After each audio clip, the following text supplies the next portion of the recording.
Welcome to the live stream, everyone. We've got a bit of a different audio setup this time. Maybe I'll give you guys a quick tour of what's going on. And I've also repositioned the camera, and we're using a different camera. And I know that we do things differently every week, and a lot of you are probably thinking, Linus, are you freaking insane? Why don't you just do the same thing every week so that you don't have these problems? To which I would reply, good idea. That is an excellent, most excellent suggestion.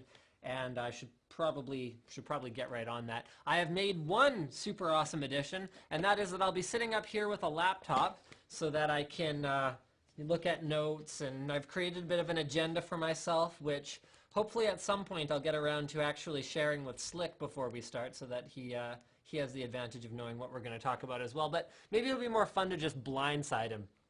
So we're going to open up with some Twitter chat. Actually, what we're going to open up with is me making sure that this is actually public.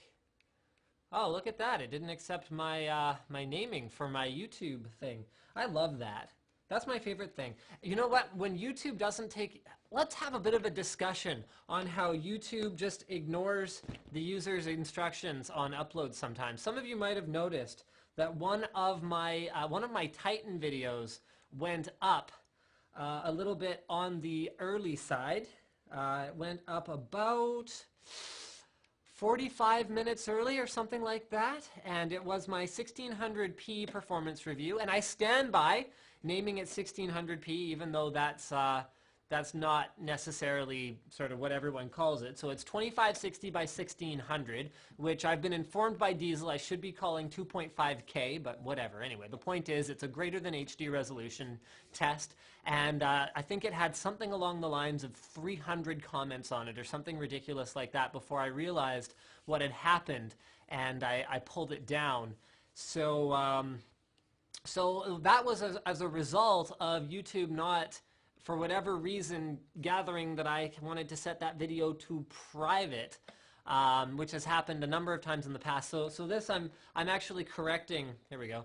I'm correcting one of my videos right now, which is announcing the live stream, and it just completely ignored me when I put in a bunch of sort of interesting things that I wanted to say about what video this is, and apparently there are 0 viewers. So I better check that I'm actually even live, because that would be even more clever at this point in time. Let's check the Twitch chat. Oops, let's open Firefox randomly. Turn up the mic gain slightly out of focus. Sound is dead. People are saying I am indeed live though. Okay, sound is not half bad. Live but poor quality. Okay.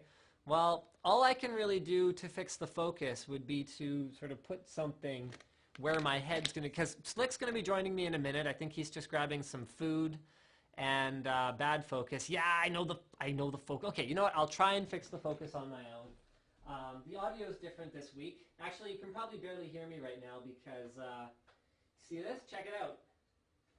We got ourselves, hold on, let me see if I can get that in focus. Let me see if I can get that zoom. So we got ourselves a C-stand. There it is. C-stand. Got like a rugged base going on there. So we got a C-stand holding a boom pole. And then we are using our shotgun mic. And while I'm over here, I might as well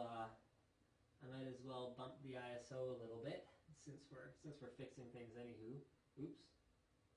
That's probably a touch bright, but whatever. Anyway, so there's our mic that we usually position on the camera itself. So now that's not going to be positioned on the camera.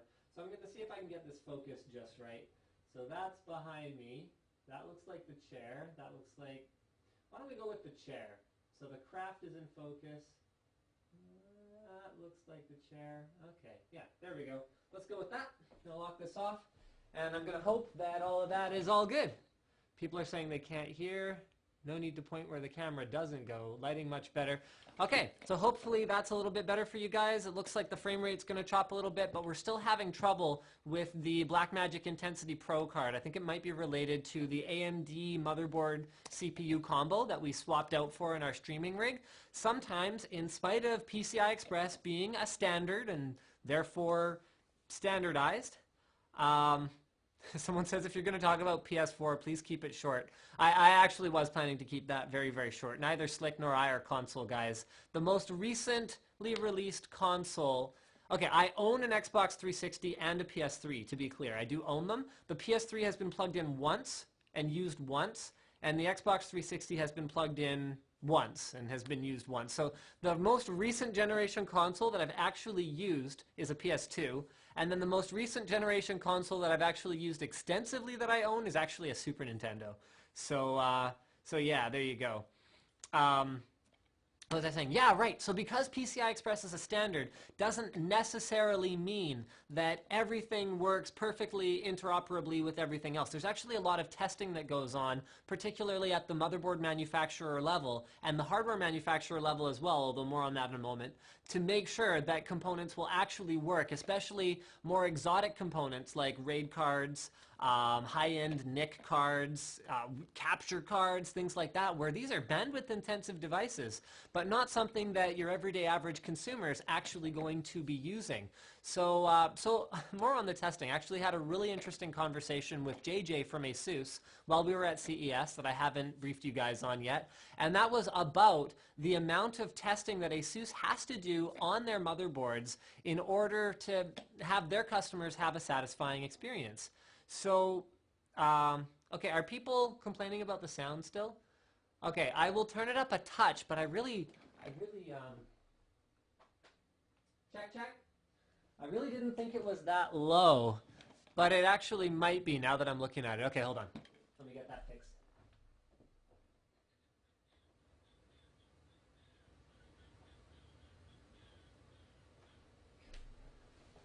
All right, how we doing now? Is that better, you guys? Hopefully that's a little bit better. So that should be loud now.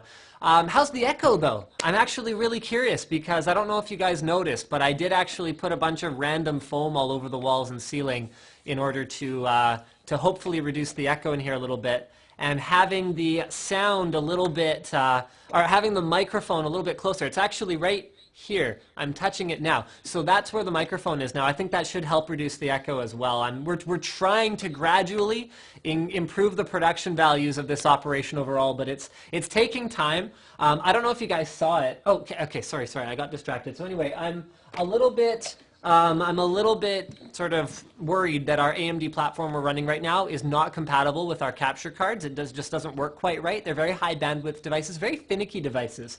And this brings me to ASUS's conversation where they basically, JJ was kind of venting that a lot of the responsibility for this compatibility seems to fall on the motherboard guys, even though 99.9% of the time, okay, not 99.9, but most of the time, they're not actually the ones who are responsible for the device not freaking working.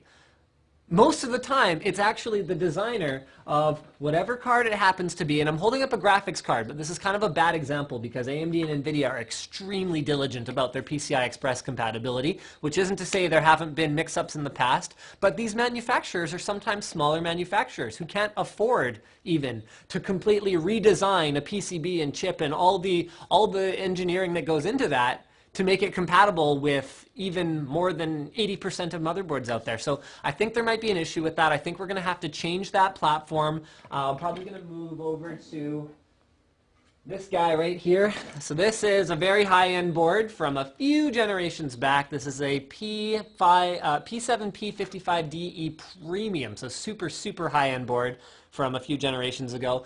We didn't want to put it in the test bench just yet though, because we have a really interesting video coming out where we're going to be comparing the 8350, the 3770, the 3930K, and an 875K, so a little bit of an older platform, to find out how much of a difference there is on the world's fastest single GPU card, so that is the GTX Titan, with all of these different platforms. Are people using an older system going to have an okay experience? What about people using newer systems of various kinds? So that's going to be kind of awesome. Someone's saying don't blame AMD, it works just fine. It might not be AMD's fault. I just said AMD platform, so it could be something to do with ASUS's implementation on that board. It could be something to do with Blackmagic being the ones who screwed something up, or AverMedia. I don't know what the problem is. What I said is the cards aren't working on that particular AMD platform. In fact, they weren't working. I said the same thing before when... Oh, mute your own screen. Hold on, is it on? Oh, you know what you guys can... It's because of the directionality of the shotgun mic. I have headphones right here that I use to monitor. And you probably can't hear them now. I chucked them away a little bit. So it's probably because the directionality of the shotgun mic is so... it looks like you got... Okay. We'll talk about this after. Someone figures that I got paid to make Titan videos.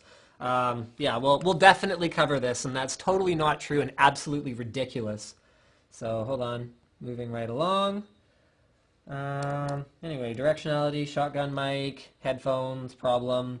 So Titan, did I get paid? Adding that as a discussion topic, since apparently people do want to talk about that. I also had a lot of questions about why I didn't compare Titan to 690. There's a lot of conspiracy theorists thinking that I don't want to compare Titan to 690. Actually, I've asked NVIDIA for a 690 probably a dozen times in the last 6 months.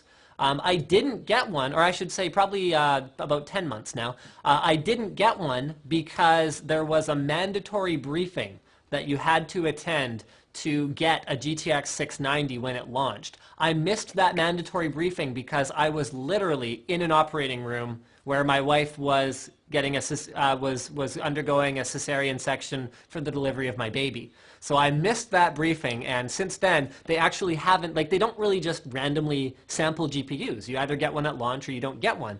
So I asked several times again before Titan came out to get my hands on a 690 so that I could do comparative testing. Did not get one. So that is why I didn't test it. Not because anyone didn't want you to see the numbers or anything like that. I did do one video with a 690. I borrowed one. I had it for like 2 days, and that was it. And then I had to return it, and that was so that I could do that that video I did on triple GTX 670 or 660 Ti, something like that, versus 690 to see what was actually a better value. So let's do some Twitter questions for a little bit. I'm just going to find my thing here. Someone says 690 is more important than baby. No, it was definitely more important to do the whole baby thing. All right, on to Twitter. Frank Siriani says best NAS solution for $400 or less. Actually, you have a lot of options for a NAS for $400 or less. You know what I'd probably do is I'd probably get my hands on an old, okay, for $400, yeah, you can do a lot of different stuff. I would either go with something like a Synology, which is a very robust NAS solution. Actually, I think I have one over here. Yeah, here we go. So for that kind of coin, you can get yourself something like this disk station.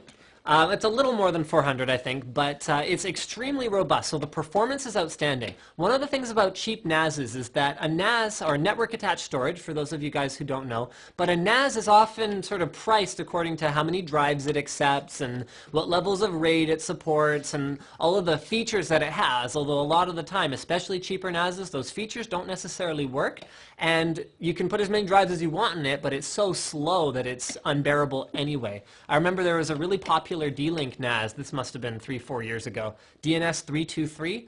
That one was super popular, but it could only do 15 to 25 megabytes per second. Actually, I think it was less than 25, like 15 to 22 megabytes per second reads and writes. And I'm just like, okay, so it's got a gigabit port on it, but who cares? Because it can only do a fifth of what gigabit is actually capable of. So high performance NASs, like this one, break away from that because they have the actual processing power on board to take advantage of the gigabit network connections they have, and they have very robust firmwares for things like torrenting directly to the NAS without even having a client installed on your PC, things like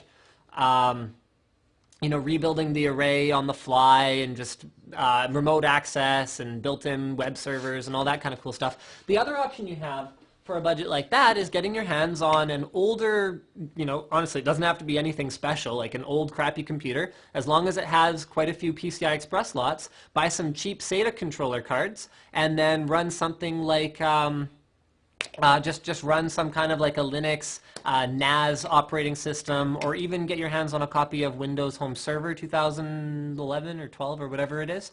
And something like that's an option as well, because when you have a PC, it's as customizable as you could possibly want. There are so many apps you can run on it. That is to say that apps are applications and no more and no less.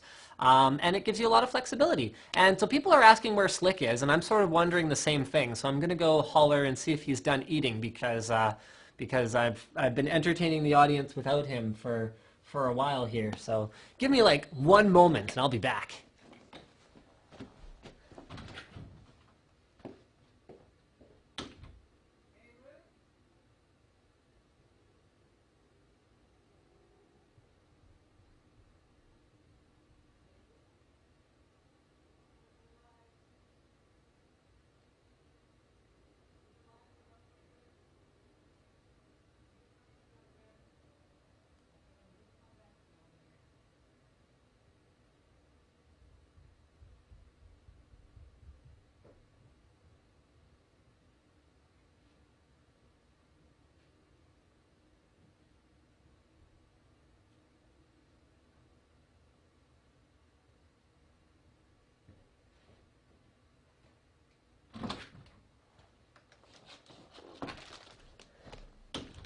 Okay, I have located Slick, and for that one viewer who comments on every live stream that the show would be better without Slick, I'm sorry. He has not actually been taken off the show. He is very much still going to be joining us on the show, but you definitely do amuse me. Not him so much, but you definitely do amuse me with your weekly comment and suggestion that he should be kicked off. So. You know what? I haven't actually done enough looking into Chromebook Pixel to talk about it this week, but there are some other things that we can talk about. You know what? I'm actually gonna here. Let me just mute my my headphones there so that you guys definitely can't hear it anymore. Sorry about that. All right. No, Slick is showing up. Don't worry, you guys. He's coming. He's coming eventually. Hey Linus, check out this eGPU solution running through Thunderbolt GTX 670. You know what? Okay, yeah, I don't need to check the link because I'm pretty familiar with it. So there's actually, we had a Magma Express Box 3T, which is more of an official Thunderbolt to PCI Express bridge solution. So you've got Thunderbolt and then a box that has PCI Express slots in it. But it should be mentioned that even though that didn't work because of the lack of official driver support from AMD and NVIDIA, there are DIY solutions. The only drawback is most of them are limited to, I think it's PCIe 4X Gen 1 or something like that. Might be PCIe 1X Gen 2 or something. Some low bandwidth solution that doesn't really affect performance that much on low-end or mid-range cards, but if you were to try to run a high-end GPU off of it, it might become a bit of an issue. Okay, this is from about 10 minutes ago, someone complaining about the audio. I think I fixed that already. So let's go and have a look at some of the new tweets.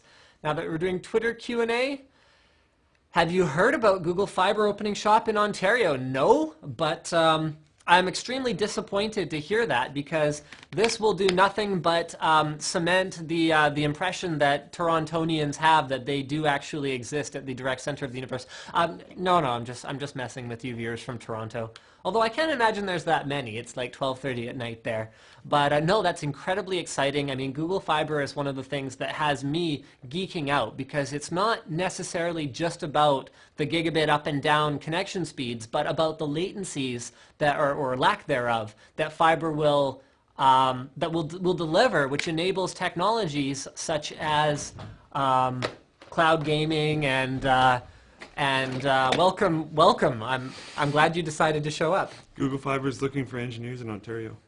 Yeah, that was actually a thing that you probably heard on the way in. Was that your one contribution for a live stream topic? Okay. No, I had You're not in the frame. Squeeze over. I had the two things that I brought up in Linked Weekly. Oh yeah, okay. Why don't we start with one? Okay, you know what? I moved the camera. So now, because you're sitting in front of me, you actually look like a giant. No, I'm just going to move a little bit. Well, I could actually sit up, and then... Well, then you'd look even more like a giant. You know what? We're just going to have to deal with giant Slick tonight. So, yeah, don't worry too much about it. Okay, that awkward moment when the host is gone. Don't know what... Well, I went up to go look for you, and I had some success. Is it bad to suddenly unplug your computer? Yes, but no, it won't short out your components. It's mostly bad from a software perspective. Because the components, they get turned off. The power gets cut to them regardless of whether you hold the button, hit the switch on the back of the power supply, or unplug it. It's the same thing to the components. They don't care. But if your drive was in the middle of rearranging some critical file somewhere or something, then you're boned. It's like as if someone's running down a track and then you just randomly put a brick wall in front of them. It's probably just not good. Is boned a bad word? I guess. I don't know. Can I say that on the live stream? I've never taken it that way, but I guess if you actually think about it, yes. Yeah, like it's pretty rude. But then no one really actually, like it's mild. Like you can say that. Huh. Yeah, I guess boned is kind of a bad word. Does it bother you when people say racket and racket? Well, if they say racket and racket, I'll never know the difference. But if they type R-A-C-K-E-T, then they're probably from America. So yeah, they spell it that way there.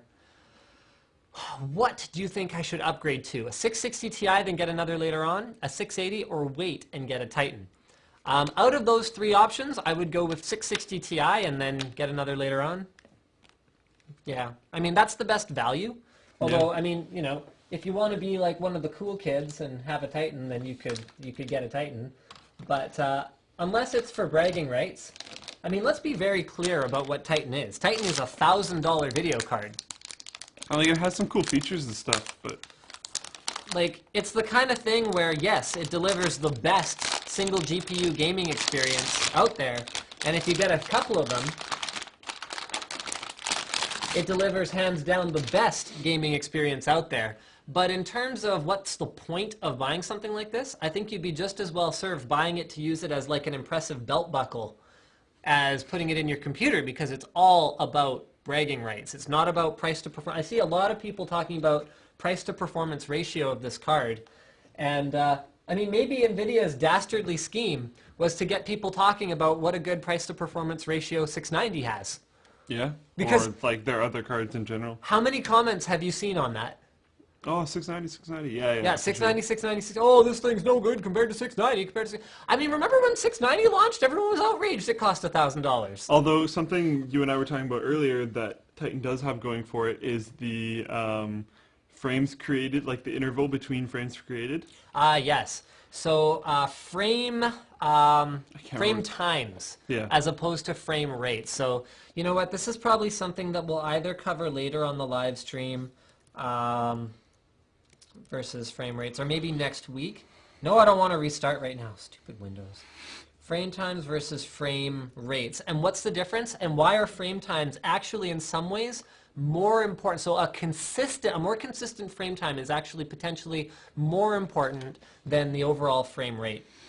So let's move into our first real discussion topic since you've arrived. Titan. Did I get paid to make Titan videos? No. Okay. What evidence do we have to support this theory?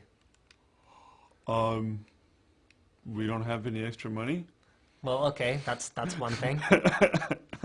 So I'd like to hear your theory as to why... We're still sitting in a garage without a heater on?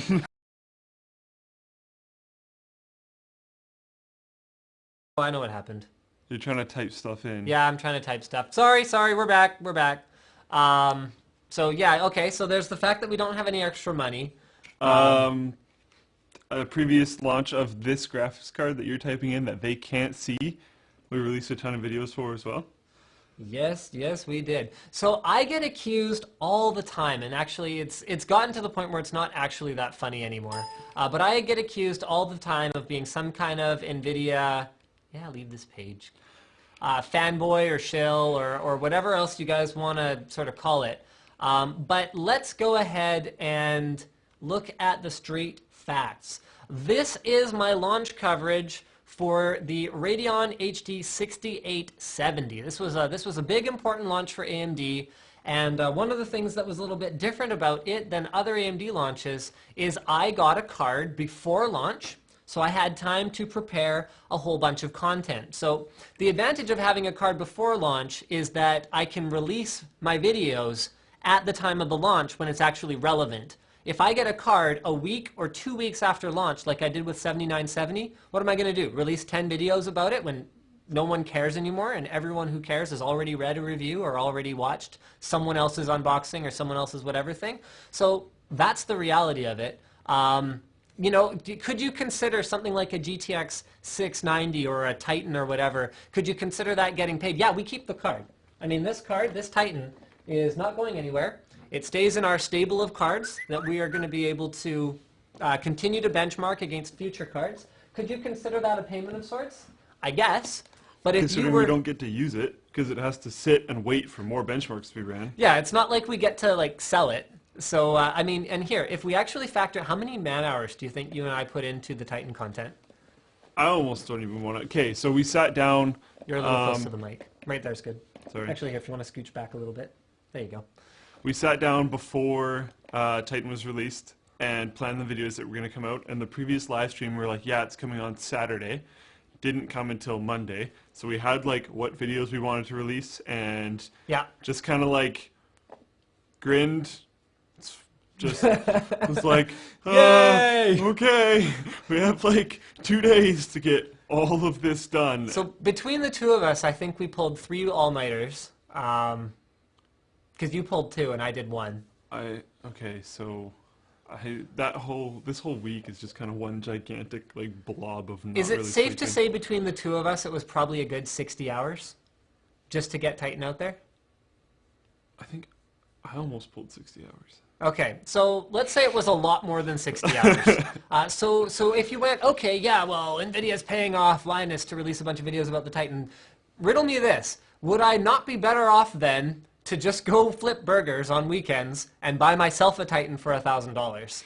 We would have made more money doing that than we did from what we made from the Titan release. So we're bringing Titan content because Titan is important, Titan is topical, it is the world's fastest single GPU card, and if you actually go back and actually look historically at an AMD graphics card that I actually got access to before launch, here is my full tour of the triple TV setup that I did for that, which took freaking forever to coordinate, by the way. Here is my performance review.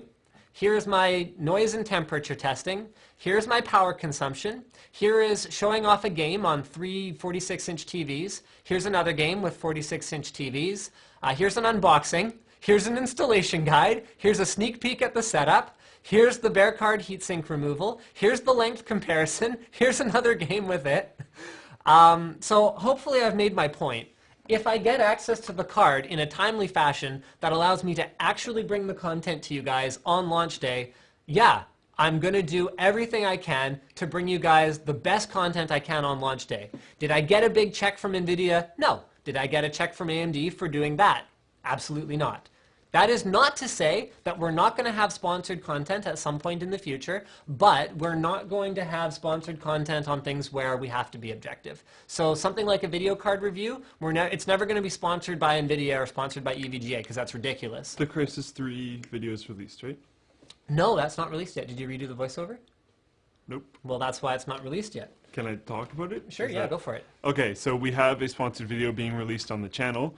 It is not soon. It is not... Probably tonight. Can we do it tonight or no? Probably, yeah. Okay. It has nothing to do with the actual benchmarks of the card. It's actually, if you've seen the previous ones, Far Cry 3 and StarCraft 2. StarCraft 2. We could do a benchmarking guide for StarCraft 1. We should. That would be awesome. That would be fantastic. April Fools. It's coming up.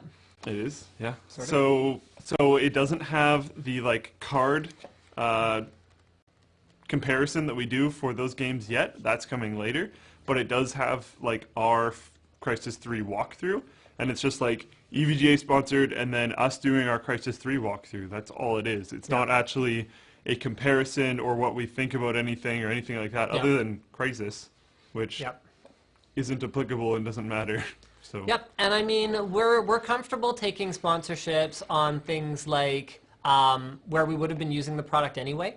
So for example, if we're comparing an AMD and an NVIDIA graphics card, I have no problem having an Intel sponsored spot because we can just say, look, we're using Intel for our test platform, which we were going to do anyway because it's the ideal test platform. However, really interesting. We'll talk. I have this on my topics list. Crysis 3 seems to perform better on AMD CPUs due to how heavily multi-threaded it is. So more discussion on that later. But in general, we use AMD for our Intel for our test platform because it does perform better. Like Antec or whatever else. Like as long as it's not, as long as it doesn't have anything to do with the benchmarks that we're currently running, it's not really a big deal. Yeah. So yeah. Anyway, so while we will have sponsored content at times, it's not going to be things like graphics card reviews or anything like that. So we didn't indeed get a check from NVIDIA. And you'll always know because we'll always have like a pre-roll or an outro or something.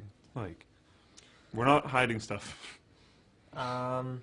So this is awesome because I was typing up an email to myself to cover all of the live stream topics that I wanted to cover. And did Windows restart on you? And Windows went and installed a bunch of Windows updates on me. You're running Windows 8, aren't you? I am running Windows 8. So you had 2 days to run that restart. I haven't looked at this computer in 2 days. No, but what happened? Here we go. What happened was it's like which one is it? Where it just says, "Hey, it just brings up a countdown timer. You've got 5 minutes to tell me not to restart." And then, unlike Windows 7, where it gives you the option of delay for an hour, 4 hours, or a day, there is no delay for how long. You just have that amount of time. There's like which is.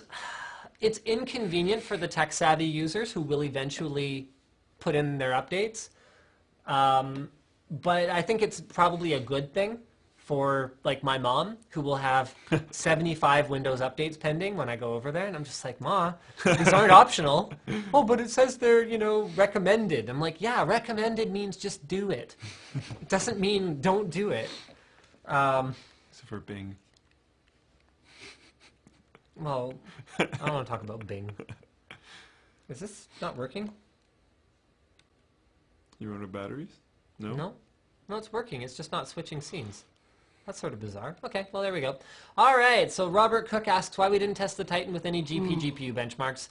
We focused on the gaming aspect for now. That's not to say that there won't be a follow-up with GPU. I had someone send me one that the Blender one that we were thinking of running. So yeah, it might come, but later.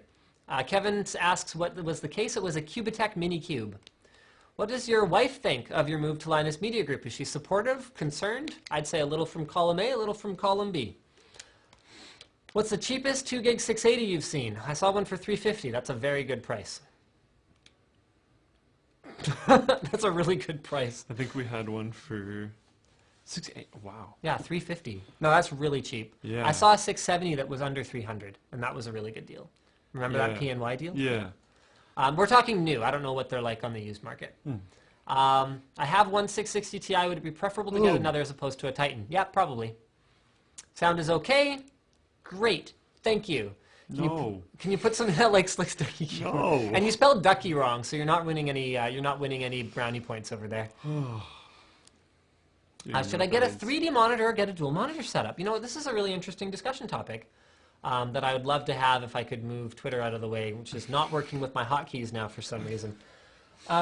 You recently upgraded your monitor. Why'd you do what you did? What'd you get? I got two 24-inch Asus monitors. ProArt monitors? ProArt monitors. You don't give the necessary information. That's like all the information they need. ProArt. So friggin' awesome. The plan was to have one directly in front of me, and then for like all my main apps, or I'm supposed to be looking there, all my main apps, everything that I'm currently working on, what I'm currently doing. And then on the left was supposed to be like social media and audio. So I have like my 2 different Skypes running, music, Xfire, Steam, all that kind of stuff running on my far left monitor. And then the idea was that I was supposed to have a monitor arm raising another smaller, kind of crappier monitor up and over those 2 and pointing down at me so that I could monitor my 2 servers on that. And that was going to be awesome. I'm trying to get to like the undergrad's Gimpy level setup, but not there yet. Getting there. But then that arm just sucked. Yeah. Failed. And like the table was here. Well, it would be like, oh yeah, bro, the bottom of your monitor is going to be here now, which your base could already do. And I was like, well, you could reposition it. The arm? Yeah. Barely. Okay. Like that. I'm serious. Like it didn't get much higher. It did get higher, but like not so really. Why did you go dual monitor as opposed to some other setup? Like triple or 3D? Yeah. Not interested whatsoever in surround gaming. Nope. Just like, nope. I do not like surround gaming at all. And 3D gives me headaches. Although when I did the 3D testing for... You had never used 3D vision with Light Boost, with had Light you? Boost, no. Ah, there you go. It still didn't make my head feel that great, but when I played certain games, like, okay, with our Skyrim all modded out, it looked horrendous. Oh yeah, the shadows were all wrong. But we're 99% sure that's because we modded the crap out of it. 18 mods from the Steam Workshop. Yeah, and like you can do way more than that, but just But 3D's not so happy with that. But like Witcher 2, holy crap. well, that's a 3D Vision ready title though, isn't it? Yeah. I think so. Although, what did NVIDIA rate it? I think it was just like fair. Fair, really? Oh, I don't remember. it looks pretty good in 3D. I could be remembering this It- not very right because It might I was be really performance tired when I issues did though. them. Yeah, Yeah, I think he hadn't slept much in a long time. yeah. So if it's not fair, don't worry about it. But like, I'm actually kind of interested in picking up Witcher 2 again and just like trying to play it 3D. Which, Just 'cause it looks of course, so good. He assumes he gets to borrow a monitor, I guess, since he just bought monitors and clearly isn't buying a 3D monitor. The assumptions this guy makes. So for me, I personally prefer a single large format monitor. He went with dual 24s, whereas I'm using a 30-inch monitor right now. And if I was going to make any changes to my setup, I would probably go with 3 by 2560 by 1440. Or if I can hold out long enough, I'm going to wait for a single 4K display. Because I don't really, for work, I like having separate monitors, and that's great. But for play, I'm generally only really doing one thing at a time. I'm not copy pasting a lot of information from one place to another, which is the main benefit of multiple monitors to me, is I can read this while I'm working on this and monitoring that. See, my thing is I like, even if it's just for play, I like to be able to see everything at once. Like I said, I have all my... Well, then why don't you get surround? But what, that doesn't make any... That has... I'm not... Just let me finish talking. See everything at once, not within the video game environment. Let me get to that in a moment, sir. First... You're grouchy. First, I want to see all, like if someone messages me on Skype and I'm in a game, I don't want to tab out to look at it. I want it to just be right there. Someone messages me on Xfire and I'm in a game, I want it to be right there. If something happens on one of my servers, I want it to be right there. I want to be able to see everything at all points in time. I like that. And So then, basically, you want to be God. Yep. Okay. And then, At least you're clear about it.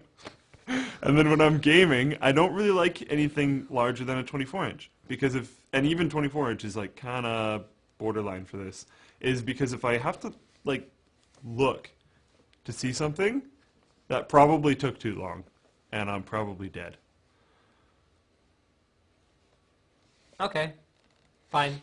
Okay, so basically neither of us is necessarily going 3D anytime soon. However, I would definitely go 3D on a projector setup, because I find the pixel response times on LCD are still too slow for me to really enjoy 3D, because I can still see a little bit of crosstalk between the images. However, on a DLP projector, DLP is fast enough. However, the last 3D DLP, I don't think I told you this, I've never seen the rainbow effect before on a DLP. The last one that I used, that 3D one from BenQ, hardcore saw it. No. So when your eyes flick from one point on the screen to another, you see a rainbow on any sharp lines. And I was really, really disappointed with that, because what I'm waiting for is a 3D solution. An OLED 3D display would be like awesome, because the response times are great. So I'm waiting for a 3D solution that I can really, really get into. You know what? Let's do Tesla Model S. So Slick wasn't there when I was prepping this, but I had a few people who were a little bit upset with how quick we were to jump on the writer. What was his name again? Broders. To jump on the writer of the article that basically kind of said Tesla Model S is not really ready for what I do. Oh, there goes my list of stuff again. Tesla Model S is not ready for prime time, and you know, the rated range is not what they're saying it is. Where Tesla came back and said blah blah blah blah blah. He basically called it a fake. CEO of Tesla, well, part-time CEO of Tesla, called it a fake and said that the writer screwed up a bunch of things. So there's more discussion to be had here, and we shouldn't have jumped on the writer so quickly, because it's a week later now, and that was already going on for a little bit, and this is still a pending, like, ongoing thing, because there's more to it than just that. So Tesla is making claims about the range, saying, you know, the writer should have driven it in this exact way and should have done this and done that. where the writer was more approaching it from an everyman perspective. That's sort of the way that he's presenting this, where he's saying, well, what if I wasn't an expert? And what if I didn't necessarily understand all the finest details of the Model S and how it should be driven for optimal range? What if I was just a dude getting in his car, going on a road trip, with the point Tesla was trying to make with this demonstration being that it's a replacement for a gasoline car? So was the writer wrong? Probably. In fact, New York Times' editor has actually come out and says his imprecise and casual notes left his article open to criticism. So that's not quite an admission of fault, but she also believes that he was taking the drive in good faith. And okay, so in Tesla's defense, there have actually been Tesla owners who have done that same drive to see if it can be done, but it's unknown how much the cold weather was impacting the battery life. And it does, and more than Tesla claims. Tesla claims only about 10%, which is the same as a gasoline engine, but that's been shown to be not quite true in a number of different places. So we don't know how much of it was the cold weather impact. We don't know how much of it might have been a faulty charging station, because, I don't know if you know about this, but some of the Tesla owners who tried to repeat the drive actually ran into trouble with one of the charging stations bricking and then refusing to charge a couple of the cars, and Tesla had to reboot or update the firmware or something on the charging station in those cars for that whole convoy to get going again. So it wasn't without hiccups either. So right now, what I would like to say is I shouldn't have been hasty, and I will avoid doing that in the future. And this is still very much ongoing, so we're reserving judgment. But the writer should have been more diligent. His own editor has called him sloppy or imprecise and casual. I'm going to make sure I use the right words, because that's exactly what she said. And Tesla also needs to... I think they're playing this up a little bit, because the saying is there's no such thing as bad press. This hype for them is really good, considering we just jumped on board. Everybody's talking about the Tesla Model S. In our defense... We've never talked about a car ever. Yeah. Anyway, in our defense... when we jumped on this, there was not very much online about it. I had read about this that morning, and then we tried to come up with something... Yeah, we were discussing it, and we tended to side with, I think naturally we're both geeks. So it sided with the tech company, it was a Gawker post we were reading. Yeah, so we wanted Tesla to be sort of, blameless in all of this. We want the electric car to be I would love for the next car I buy to be electric. Yeah, that'd be awesome. Would love for that. My car right now has 168,000 kilometers on it. If I can go the kind of kilometers I'm putting on it now, if that car goes 200 to 250, I could probably buy an electric car feasibly the next time I buy an automobile. Which would be awesome. Which would be amazing. Because you can buy electric cars right now, and one of my really good friends has one, but talking to him about some of the stuff that he has to go through to make sure that everything will work is... You know what would be so cool? Wireless charging electric cars. So you pull into, high-end homes will have a garage that's outfitted with wireless charging, so they could have a human proximity sensor, because I'd imagine that anything that can provide that kind of current over wirelessly would not necessarily be that safe to stand next to. Research Tesla, sir. Well, okay, besides that, but has that ever actually been implemented in anything?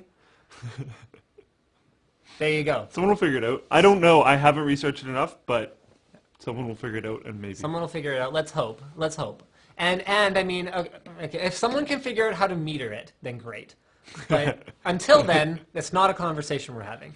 So we're going to be looking at conventional wireless charging.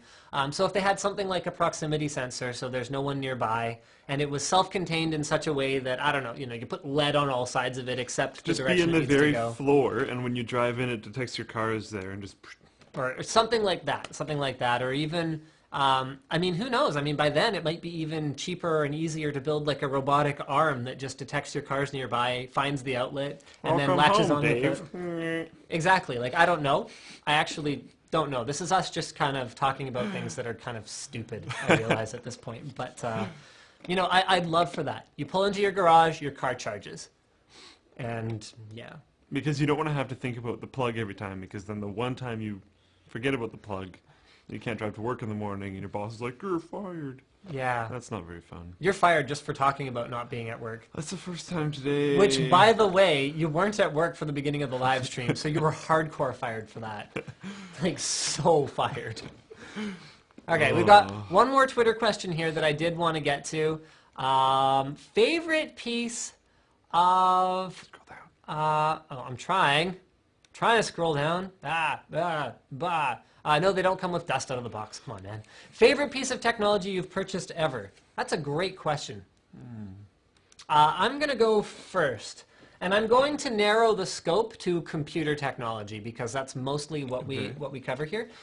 So a lot of the stuff that I have, I didn't purchase per se. So it's, I mean, probably almost everything you see on the table behind me was samples provided by manufacturers for us to do testing on, for us to make videos about, for us to just, you know, kind of talk about so that I'll actually know what I'm talking about. I mean, it's in their best interest for me to understand their products well enough to talk about them.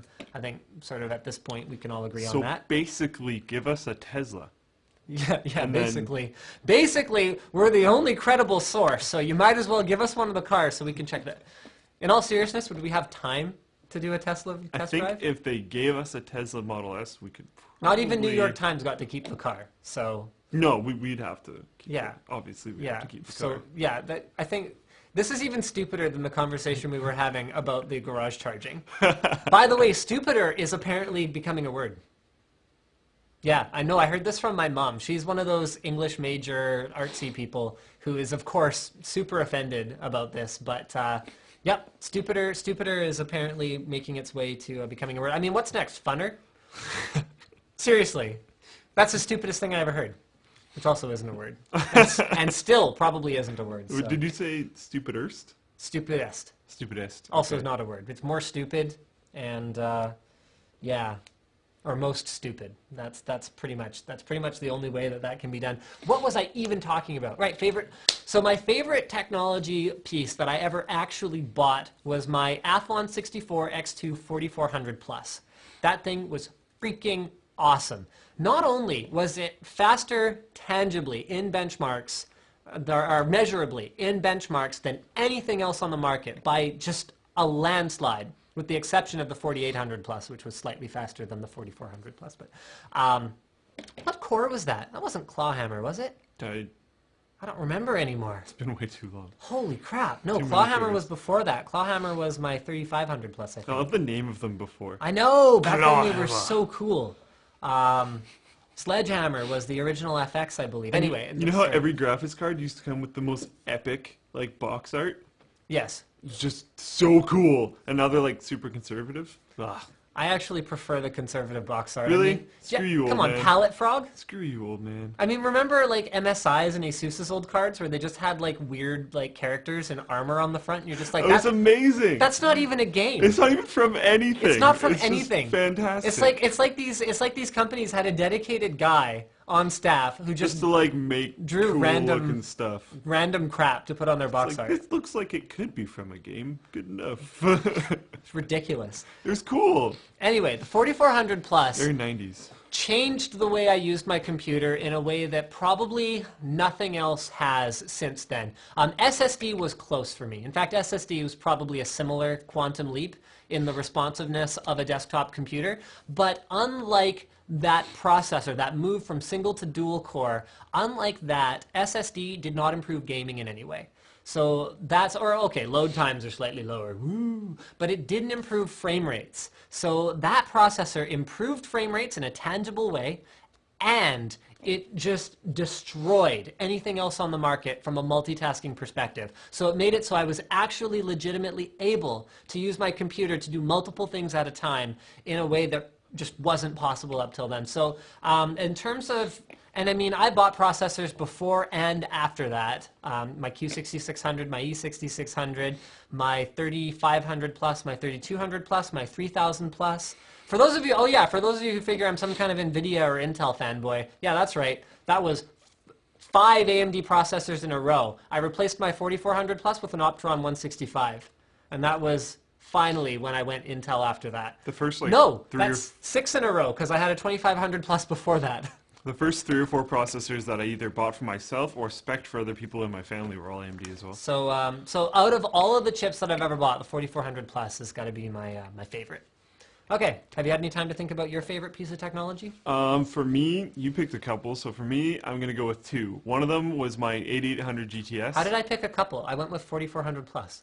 Yeah, and You're then cheating. you talked about SSD. Really? 8800 GTS? You talked about SSD. Okay, go ahead. Go ahead. Just talk at the camera. Um, every system I had before I built the system that had the 8800 GTS in it was like just dog slow in everything that I did. Mainly games. So at this point in time, I was trying to play WoW, and I was trying to tank at about 1 to 3 FPS, and that was just kind of ridiculous. I would go in vent, and I'd have 2 vent windows open, and another one would be with one of my friends that was always in the group with me, and he would be like, "Hey, you have to move in like this direction," because he knew I couldn't see it yet, and then I would move accordingly. That was ridiculous. And then once I got my 8800 GTS, it just crushed everything, and we still did like a jokes benchmark the other day, and it ran Crisis or Far Cry 3, which is just absolutely fantastic. Like, that's so cool. Right. It's so cool, and it's still running today on some dude's system. It went from me to a friend to another guy, and it's still running, and like, that's just awesome. G80 was kind of beast. G80 was a game changer. Like, Yep. so cool. And then my other one, and you're I gonna- had 2 G80s. Screw you, man. My other one, which you're probably going to frown at and revolt over, is... You're preemptively fired, but go ahead. and, like, I didn't actually use it way too much, but I enjoyed it, and it was fun, and I liked it Really, because that of... stupid phone? What? What's Oh, I thought you were going to go with a phone. Okay, go ahead. Nexus S? Yeah. I love that phone, but no. Okay, go ahead. No Go ahead. way. I'm trying to guess things that, like, I would be bothered by. I'm just going to keep talking about it so you can hopefully guess. Because I liked, with this release, where I thought PC stuff was going. And now that Oculus Rift is coming out, that should be a hint, I'm even more excited. And once they, like, right now, the pre-purchases are for the developer version. Once they release pre-purchases for the consumer version, I'm just going to jump right on that because I'm super excited for that. Xbox Connect? Nope. Connect? What? Go ahead. No. And he didn't technically buy that. I gave him one, which he wrecked. Bricked. Yeah. Good work. Nia. Just shut up. Okay, you're like double fired. That's like 4 firings already. It was cool, it was fun, and just because you can't use it doesn't mean that it sucked. I was able to use it. You said you could barely do anything. I released a video where I used it. Probably poorly. I used it. I used to play COD with it. Why? Because it was fun and interesting. It's interesting to have poorer control than it. Okay. It actually wasn't fine, that bad. Fine. So why are you so down on the Peregrine glove then? It's slower. How is it slower than stupid Nia? You're sitting here going, and there's too much change in between They fingers. can't even see your hand. See, that shows you how much you know. You There's don't too even much know how to change lift your between hand. fingers. The Peregrine glove, you have your thumb as an actuator, and then a whole bunch of different touch points along Well, your fingers. So here, here, and here. your and hands you are have too to big. touch. The distance is smaller. Bam. It's still slower than just clicking on a keyboard. But you have access to more potential actuation points. It does something, what, like 15 commands or something stupid It like has that? access to more actuation points than a keyboard. Sorry, what? Yeah, like within easy reach of, say, for example, people who have small hands. Okay, well, I don't have small hands, so I don't care. And maybe it's not comfortable to have your arm up like this on a keyboard. So buy a wrist Okay, rest. so really, or raise really, your chair. honestly, Nia was faster than a Peregrine or a keyboard. Yes.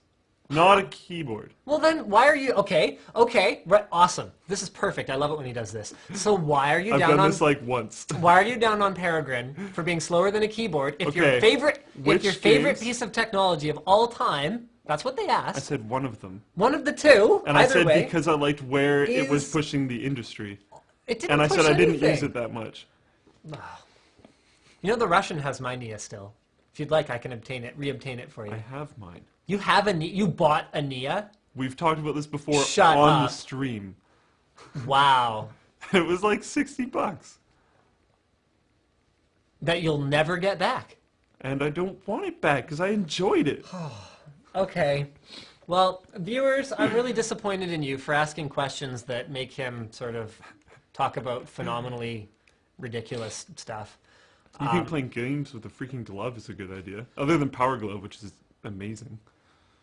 I think Peregrine looks all right. I'd try it. Looks alright? It had nothing to do with what it looks like. Well, it doesn't, I don't mean looks all right as in like the artistic design. I mean, it looks I'm all gonna right. press A and then go over here and press another macro and just try to be quick by doing this and carpal tunnel.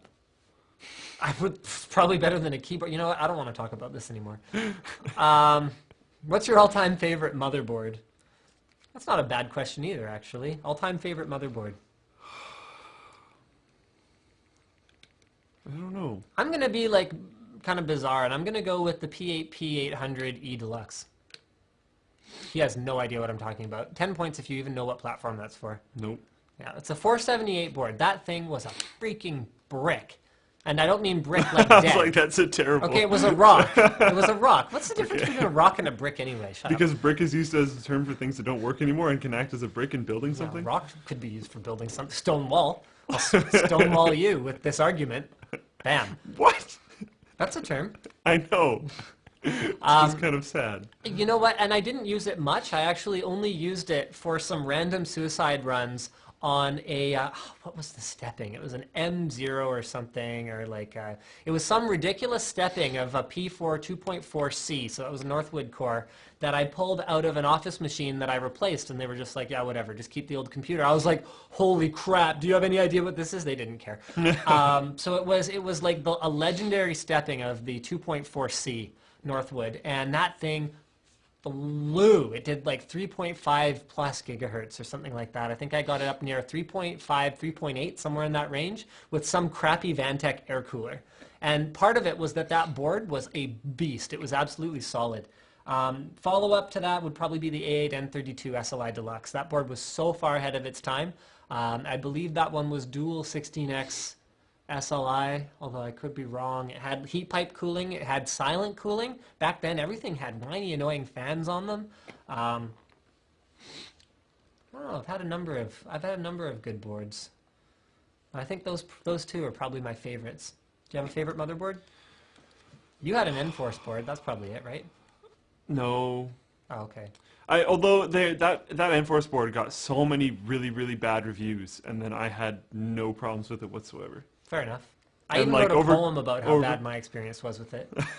I overclocked on it. I ran full DIMMs, which you, for some reason, thought was miraculous. I did everything I ever wanted to on that board, and it didn't have a problem. Populating all DIMMs on an NVIDIA Enforce 6 series board was like unheard of. Had no problem. As someone who tried to build like quite a number of high-performance systems on those boards. And those were like beast dominators, and I was running an Extreme Edition that was like insanely overclocked.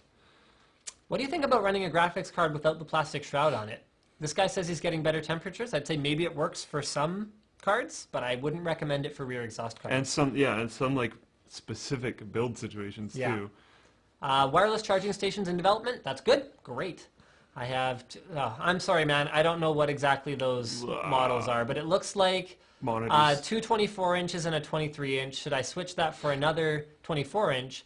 And if you do that, then yes, I would switch out your 7850 for something more powerful. Matching models are nice. Yeah, it's kind of a nice thing to have everything look the same. Advantages and disadvantages of SLI and Crossfire. You know what? I've probably covered that a lot of times in the past. I'm going to leave that one off. Have you tried the light boost hack on your 140 hertz monitor? I haven't. I don't have a 144 hertz monitor. I only got that one to do an unboxing, and then I was done with it. But what I will do is I will email that tweet to myself, and then we will go ahead and check that out. Here, I have more topics. So PS3, have you checked out the PS3 specs and all that? PS4? Yeah, that one. Who cares? It doesn't matter anyway. Since the initial leak, have they changed? I Like don't know. a while back? There's official specs. Yeah, there's official specs. What do you I live have under not seen a brick? Well, for the last week, I've worked almost the entire day working on Titan. Screw you. The only two news topics I have for this week are from this morning, when I was prepping NetLinked Weekly, because I have not been online at all. Forum mods, if you're watching, hello. I'm sorry I haven't been on for a week. I've literally been sitting here benchmarking Titan for the entirety of the week. Won't block used games. Yeah, okay. Yes. So let's talk about this very Because briefly. I don't know the specs, but Oh, someone awesome. says stick to computers, my friend. Cars are a whole different thing. I think that is probably the most insightful statement that I have ever heard ever. Very astute. Way to go, Jeremy. You are the man. Indeed, cars are a whole different thing from computers. Although, we're going to see more integration moving forward than maybe you would think is possible. For example, cars may not run on gasoline in the future, which would make them more like computers. For example, cars are going to be chock full of features like GPS and MP3 players and email capability and SMS texting, which actually makes them closer to phones and computers than you might actually think. So who knows? Cars may be the domain of Linus Tech Tips not that long from now. Maybe at some point we'll be overclocking cars. Yeah, maybe we'll be overclocking cars. That would actually be kind of cool. I mean, well, you know what? You could probably overclock a car as simply as putting a beefier battery in it and throwing a beefier electric motor in it. I can't wait till there's some gearhead that's like, yeah, I'm going to overclock my GT 780 Hemi. Yeah. That'd be sweet. I mean, you know what? And the kind of processing that's going to go on in a car to make it self-driving would actually make it more computer than car. I would make that argument. Once it's electric and it's self-driving. Yes. Then what's actually left to call it a car? It's basically a computer on wheels. Beast. Bam. Bam. Bam. Jeremy just got told. Linus Car Tips. Yeah, Linus Car Tips Hardcore. I've actually already reserved that channel name. Linus Car Tips 2016. Yeah. Yeah. Yeah. Yeah. Yeah! All right, let's talk PlayStation 4. So PlayStation 4 is going to have, okay, first of all, okay, we're going to go kind of in order. So the CPU is an x86-64 AMD Jaguar 8-core CPU. So a couple of things. So people seem to be really excited about how games are going to be more multi-threaded now because it's got a multi-core CPU in a next generation console. You know what? The last generation consoles had multi-core CPUs too. Okay, Xbox's processor is triple core. Cell is what, 5-core or something stupid like that? I think it's a 5-core. We didn't get better multi-threading support except Crysis 3, which is like released now when like those consoles are going away. So I don't know where this idea comes from. One thing I am happy to see though is x86 compatibility because it means the flexibility of that operating system for not necessarily the flexibility for Sony, because who cares about their flexibility? They could do whatever they wanted with it. But the flexibility for guys like hackers and coders who want to get in there and tinker with it, that's pretty exciting to me. Also, the ability to potentially have easier cross-platform development for things that are going to run on PS4, computer, Intel-powered phones, tablets. Maybe this has something to do with Bungie's project. That they're just not really talking about. Oh, what is it called again? I'm not going to remember the name, but it's fairly hush-hush right now. As far as I've heard, they just released a like 2.5-minute kind of big teaser trailer thing. So maybe there's more information out there about it now. But Bungie has this huge project because you know they bumped Halo 4 to another developer. Yep. And then Bungie was like, nope, we're focusing our entire company on this huge new project. And they keep on bringing this thing about how it's going to unfold over 10 years and like all this crazy stuff. Sounds like a console project then, because PS4, if it doesn't last 10 years, I'll be very surprised. Yeah, like, so... Looking at how the life cycles of these consoles keep extending. Just getting bigger and bigger. Yeah. Okay, there you go. The GPU will be 1.84 teraflops, AMD next generation Radeon-based graphics engine. So this sounds an awful lot to me like probably somewhere in the neighborhood of a GTX 660 in terms of power, like a 7850, 7870. It's cool that consoles are getting over a teraflop when not way too long ago we were talking about the teraflop barrier. However, just to be clear, teraflop barrier has been in the rearview mirror for a little while now. This card is a 4.5 teraflop card. So for those posting on videos on YouTube, there seems to be an awful lot of people doing this, that PlayStation 4 is going to revolutionize HD graphics and leave the PC in the dust and blah, blah, blah. No, it isn't. That won't happen, although it's way easier for game developers to optimize things for a system that doesn't change. So graphics will look a lot better in relation. Yeah, it'll look all right. And apparently it's going to have 8 gigs of GDDR5. So that to me sounds potentially 4K ready. So the graphics might actually not look that much better in terms of how many triangles and in terms of the pixel processing power, but textures will be possible to be loaded into the memory to even run at greater than HD resolution. So that's pretty exciting as well. It's still going to have a hard disk, and I've seen some comments that people were disappointed that it didn't have an SSD, but... I load all my games onto a hard disk. And we had this discussion actually earlier on this live stream completely by accident, and SSD contributes nothing to your gaming performance. So Game load sits in RAM. game load sits in RAM. It's not like the console needs to be moved around a whole lot unless you're sort of a hardcore LAN gamer with your console. And like once the hard drive parts, Yeah, you're probably fine. it's probably fine. Yeah, read-only optical drive, that sort of figures. Blu-ray, again, super speed USB 3, great. Gigabit Ethernet.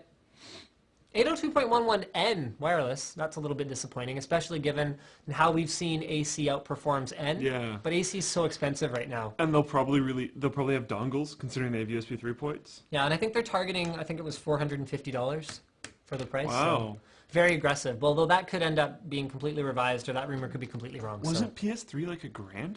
No, I think it was $599 or something like that. But like But not it to dropped buy, quick. not to buy the like super terrible core edition, like to actually get a good system. Well, no, the early PS3s, none of them were bad. They all had No? backwards compatibility, for example. Okay, I know with Xbox they had the core edition. Or Yes, Xbox had Core Edition. whatever. Yeah, and if you bought the core edition, it was like It didn't have a hard drive, didn't have a hard drive. You like which couldn't made it fail, basically. you couldn't play a whole bunch of games on But it. the good news is it probably died and got replaced with a hard drive model later. Rendering. Woo! Yeah. That was the strategy all along. HDMI output, of course. Analog output still, which is, I mean, probably necessary because not every. work on tons of stuff. I mean, North America's, fine and interesting with HD TVs costing, $699, $599. But there's lots of territories where lots of people are still running analog. So apparently it's coming this year. They're not going to block used games, and I think that's pretty much all we have to say about Wasn't it. it like April or something? You know what? When PS4 comes out, we should do like a marathon live stream of not lining up for PS4 and all of the better things that we're doing instead. Oh my god. Yeah. That would actually be kind of amazing. So as I'm soon as 100% down. As soon as we hear about a PlayStation 4 lineup, we should just go do something that's way more fun and just stream it, like play PC games. We should go to the PlayStation 4 lineup Yes. with like a truck or something Yeah, and power our computers off it and have Yes. a PC LAN in the very front of the PS4 we should lineup. just have a LAN at a PS4 lineup. Yeah. And we'll be like, yeah, those graphics that you're waiting for so that you can go We experience? have to play games that are going to be Yes. launch titles if they're on PC already. I really doubt it. Probably not. Probably because there won't be any launch titles. Woo! Wow! Crush. If it's anything like PS3. I think Watch Dogs is going to be a launch title, which is actually pretty cool.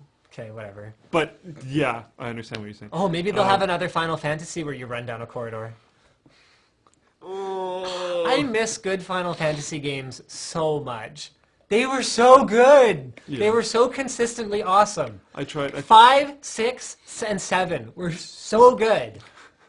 I got to go back and play some. I tried 13. Did I tell you about that? Oh, I tried 13 why? because I was Why like, even well, bother? I had it. Like a friend of mine came over and he left Oh. and kind of left it at my house. So I was like, I'm gonna try 13. Which Like, console is 13 for? Xbox 360. That's the okay, yeah. and the most fascinating thing about it was there was always this little button like kind of peeking out from the corner that I just kind of ignored, which was like I don't remember what it actually was, but it's just basically like the autoplay button. And at some point I'm like, just what is this? Like, because I'm going through and scripting my battles and I'm doing pretty alright, and I clicked that and I'm like, wow, I kind of like did all the right stuff. I'm like, really? Like, what is this? So I just kept on like, wait, this literally plays the game for me. It turned into this like big rolling cinematic with me pressing buttons like derped out on the couch. I mean, even the most strategy heavy Final Fantasy games, like some of the earlier ones where you actually had to, like you were in random encounters, you might actually die. Yeah. Even some of those ones, like there was pretty much only one right move, and any kind of AI that's not powered by like, chimpanzees is probably going to do just fine. So, I mean, realistically, could they have written an autoplay button for Final Fantasy III? Yes. Should they have? Yeah. No. Yeah, it really doesn't enrich the gaming experience. No. Oh, we have really exciting news.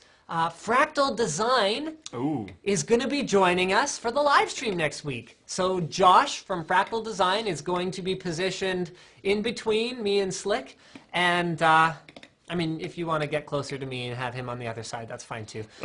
But yeah, we're really excited about that. So we'd love for you guys to go ahead and actually, if we could have someone watching the live stream do us a huge favor, and in the computer cases section, if you could sticky it after the live stream, go ahead and, okay, please don't 6 of you go create them now, but go ahead. We've got a bunch of mods. Please, guys, clean this up. Yeah. Merge the topics. Merge the topics. But we'd love for you guys to post any questions that you'd like Josh to address about Fractal Design cases or power supplies or other products.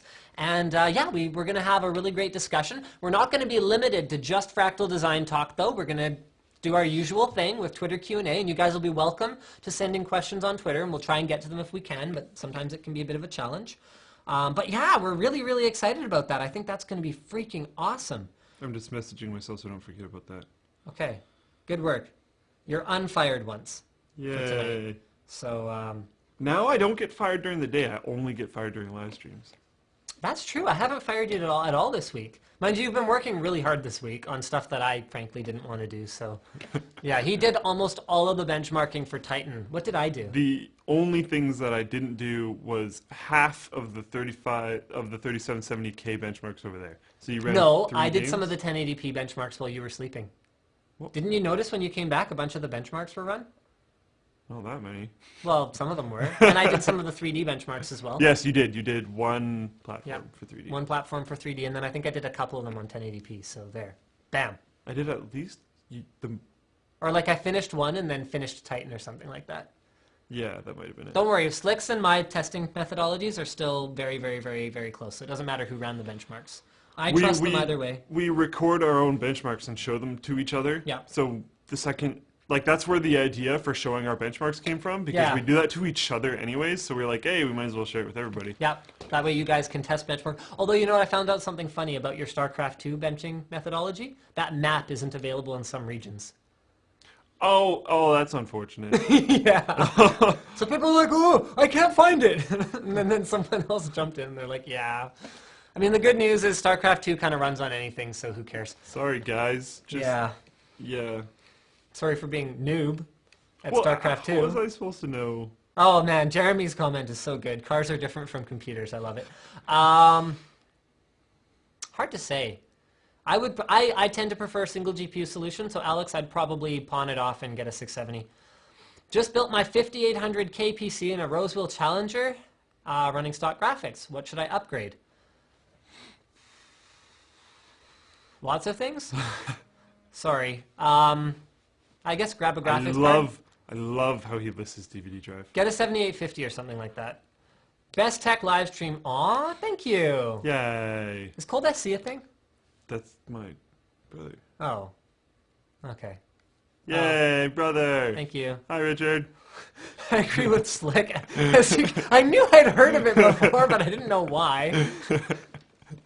I agree with I have an Asus Pro Art as well. Yep. Yes. Yeah, Alex, way to go. They're amazing. I'm so sold now. Before I bought them, I was like, I don't know if this is worth it. Corey gets a major gold star for just being awesome.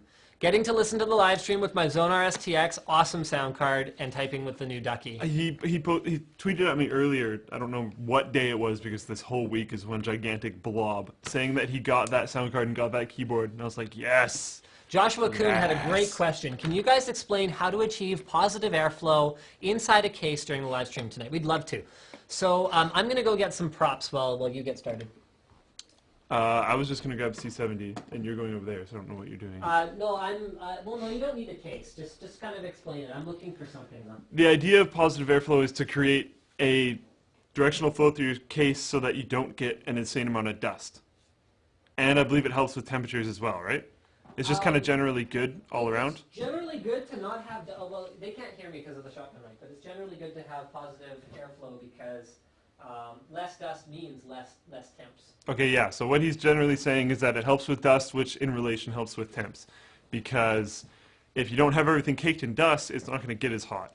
Where's all that Silverstone stuff that they sent when we did the SG09 build? They can't hear you, so, oh well. I think it should be out in the hallway. Is it really? Probably. Because they sent, you know what, I guess it doesn't matter that much. Okay, whatever, guys.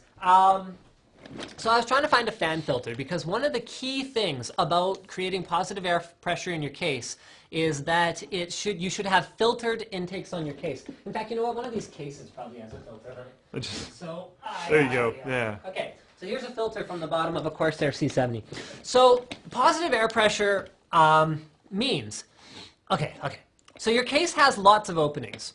It has intakes and it has exhausts. So a lot of those openings have fans in them, or they can have fans populated in them, or whatever else. This is so cool story, bro. Your case has these holes. Look, I'm going somewhere with this. And in these holes, you can put these fans.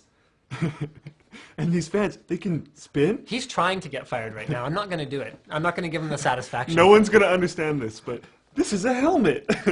Yeah, Ding!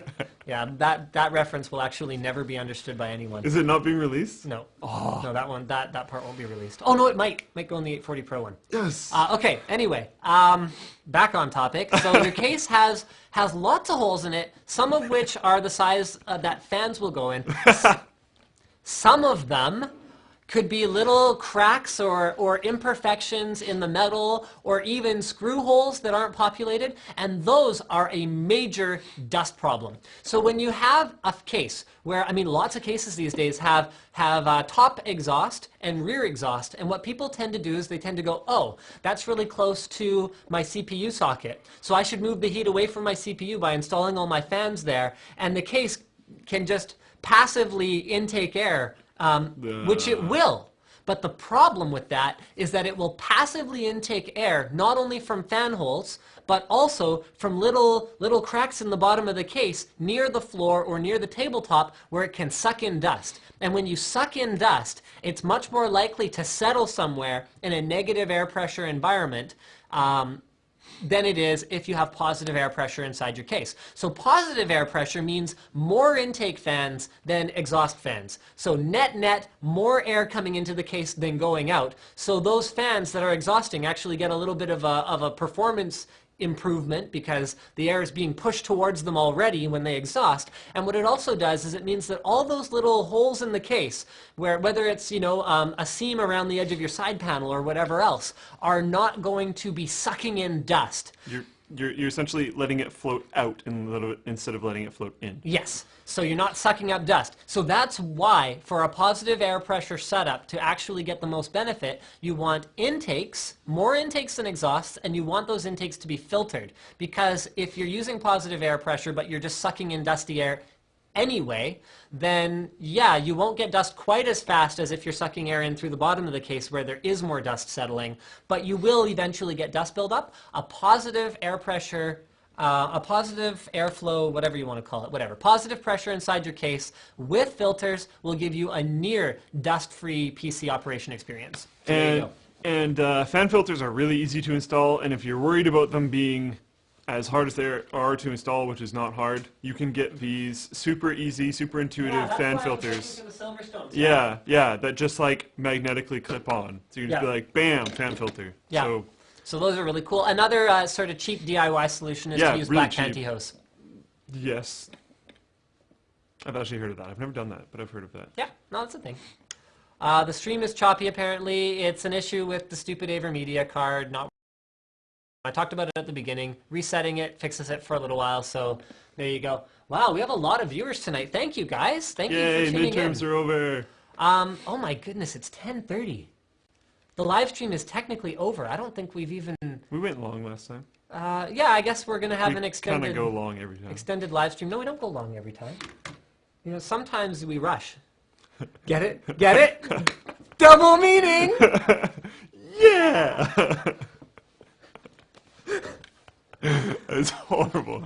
We're past our time. Doesn't matter about quality jokes anymore. Yeah, that's right. This is the after part. Where's that laptop? What are you scrambling for? I'm looking over for here. the S7. Did you move it over there? No, you did. Oh, dang it.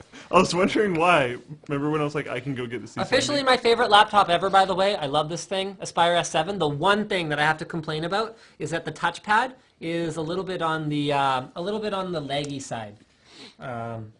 And then it's multi-touch, and I'm not really used to it, especially on Windows 8. So. You've also had some unlucky times with the sleep button on the side. Oh, Is yeah, it hibernate button or sleep button? It's sleep. It's just sleep. And you know what? It doesn't bother me that much because it's so fast. Like it's SSD based, it's Windows 8. So there you go. I pressed the button for sleep just now. So it goes to sleep. I press the button right now to wake it up. So if I accidentally put the laptop into sleep, it takes exactly, oh actually I don't know if it had finished going into sleep. Oh yeah, there it goes. It takes exactly this long to sort of get back to full functionality. So it's really not that bad. And it's the kind of thing I can get used to. Oh, we haven't forgotten the Windows 8 giveaway. We are going to do that. Do we have a question? No. Do you want to formulate a question while I talk about the HTC One? Sure. Is this going to be something about our show? I don't know, who cares? Come up with a question. Something preferably that they can't easily Google. So maybe something related to our videos. Okay. Okay. Okay, so the HTC One. I would like to share a video with you guys about the HTC One. So we've already seen the HTC One S and the One X, which are some pretty high-end Android phones. Well, the One S isn't really that high-end. It's more like a mainstream Android phone. Well, okay, enthusiast mainstream. You know what? Whatever. I'm going to give up on categorizing it. It's a pretty nice phone. Metal backing, beautifully constructed. The HTC One takes that and completely blows it out of the freaking water. Like it's not even on the same. It's not even on the same playing field. The One is HTC's sort of envisioning. This is all HTC talk right now. This is all from the press release. I haven't got my hands on one yet, so yeah. But they're saying this is the reimagining based on what they would really love for a phone to be in an ideal world. So, oh shoot, I don't think I'm going to be able to sign into that email that I sent to myself What about this? with the, Don't read it. sure, yeah, that's not a bad one. I don't know if anyone's actually going to be able to answer that though, so come up with an alternate. Okay. Just a lot of them are too easy. That's what I'm really worried about, in case you guys were wondering, the streaming live, yeah. The reason that the live stream was so choppy last week, because I accidentally hit a hotkey that was a local recording hotkey for Twitch. So I was live streaming and local recording at the same time, which was causing performance issues. So I'm really afraid to type anything into a browser right now because I can't remember what my hotkey is. But it's okay, because I just emailed to myself the list of the things that or the link to this. So the One changes a few things fundamentally. It has a unibody design, which apparently, according to HTC, is taking 200 machine hours per chassis to machine this thing. Okay? So I mean, imagine that. I mean, the cost of a CNC machine is thousands and thousands of dollars. So you know, any time on a CNC machine, any rental time is expensive. Not only that, but the blades do dull. They do wear out. So you've got incremental additional cost in terms of blades. So I don't know if HTC is outsourcing the manufacturing, or I don't know if they've actually invested in the machinery it takes to build these on their own. But these phones are freaking expensive to make. Not even completely ignoring the hardware specs. Hardware specs, nothing to do with it. No, that's boring. Nothing to do with it. It's just an expensive slab of metal already, totally custom finished. Then it's a very high-end phone. It has a 1080p screen with 1080p 4.7-inch screen, which is some ludicrous pixel density. Like I think it's 446 pixels per inch or something sort of just ridiculous like that. I'll have to look it up. It's in my notes. It also pretty much reimagines the way that phone cameras are going to be done. And I hope that this is a trend. I really do. There's a really interesting article actually on Anantech right now. It's on the front page, talking about how not only is there no benefit to this race to more megapixels, particularly on phones, because they're limited by how big the sensor is. They're limited by how big the optical stack can be, because it has to fit in a phone. It may even be detrimental. So having larger pixels on a CMOS sensor versus smaller pixels to actually capture the light may actually be beneficial, because it'll give you more dynamic range. So that is to say, it'll capture more detail in the blacks and more detail in whites in the image. It'll give you a crisper overall image. It'll give you better low light performance in general, and just is pretty much better in every possible way, because we were at the point where on the sensors, the tiny sensors that they're able to put in phones, cramming that many pixels into it was getting to the point where the pixels weren't much bigger than the size of like a light wavelength. So or like of a light. What's it called? Help me. Waveform. Thank you. You didn't say that. He didn't say that, but I thanked him anyway. Did you? Yeah. Oh, I didn't even hear you. I'm trolling. Oh, you didn't say it? Whatever. So the point is that it wasn't even able necessarily to make use of all of those pixels. So it was actually oversampling the image just because they could jam more pixels into the space. There was actually no benefit from a physics standpoint. The AnandTech article is excellent. It goes into much more detail than I am capable of because I don't have the same kind of optical science background that the writer of that article does. So do check it out. It's awesome. But anyway, HTC is going with a lower aperture lens, which is better. That means it has clearer optics, so it'll capture more light compared to pretty much any other phone out there. So it's an f2.0. They're going with larger pixels, fewer larger pixels, and they've added a mode that is basically kind of like taking little video snippets instead of pictures. So they're calling that, I don't remember what they're calling that, but that sounds kind of cool too. Not the kind of thing I would necessarily use. I'd probably go still image or I'd take a longer video if I feel like it. But 1080p screen, 468 pixels per inch, 200 hours on the machine, game changing, f2.0 aperture lens and larger pixels, and finally, front-facing speakers. Why did this take so long? You're gonna have to pick one. Okay, fine. Why did this take so long? Why does my iPad 2 have one speaker on the rear bottom of the tablet? Why does this 8X phone have one speaker at the bottom of the phone? Do I ever watch content on it like this? No. Does it already have a speaker on this side? Yes. Why did this take so long? So they're calling it Boom Sound, and it's different from their Beats by Dre, which will still be in there. So, or rather, not by Dre anymore, I don't think, but their Beats audio, which will still be integrated in the phone through the headphone jack, presumably. But it will actually have two front-facing speakers to work in stereo the way that sound should be. Because how often? Tell me this, guys. Here, tell me this.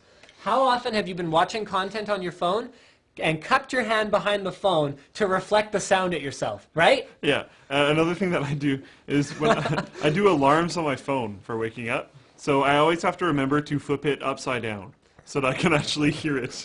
Because if I lay it down like this, it's all muffled. And I'm like, well, okay, I just missed my alarm. And you're late for work. Which happened at least once this week, I think. I don't even care. I worked so much overtime. I think what we really want to do when we're designing a phone is... You know what? Do you want to... whatever. Do you want monitor? No, don't worry about it. No, it's okay, it's okay, it's okay, it's okay. Okay, so this is the video I wanted to show you guys, where HTC is talking about what went into the unibody design of this particular phone. So...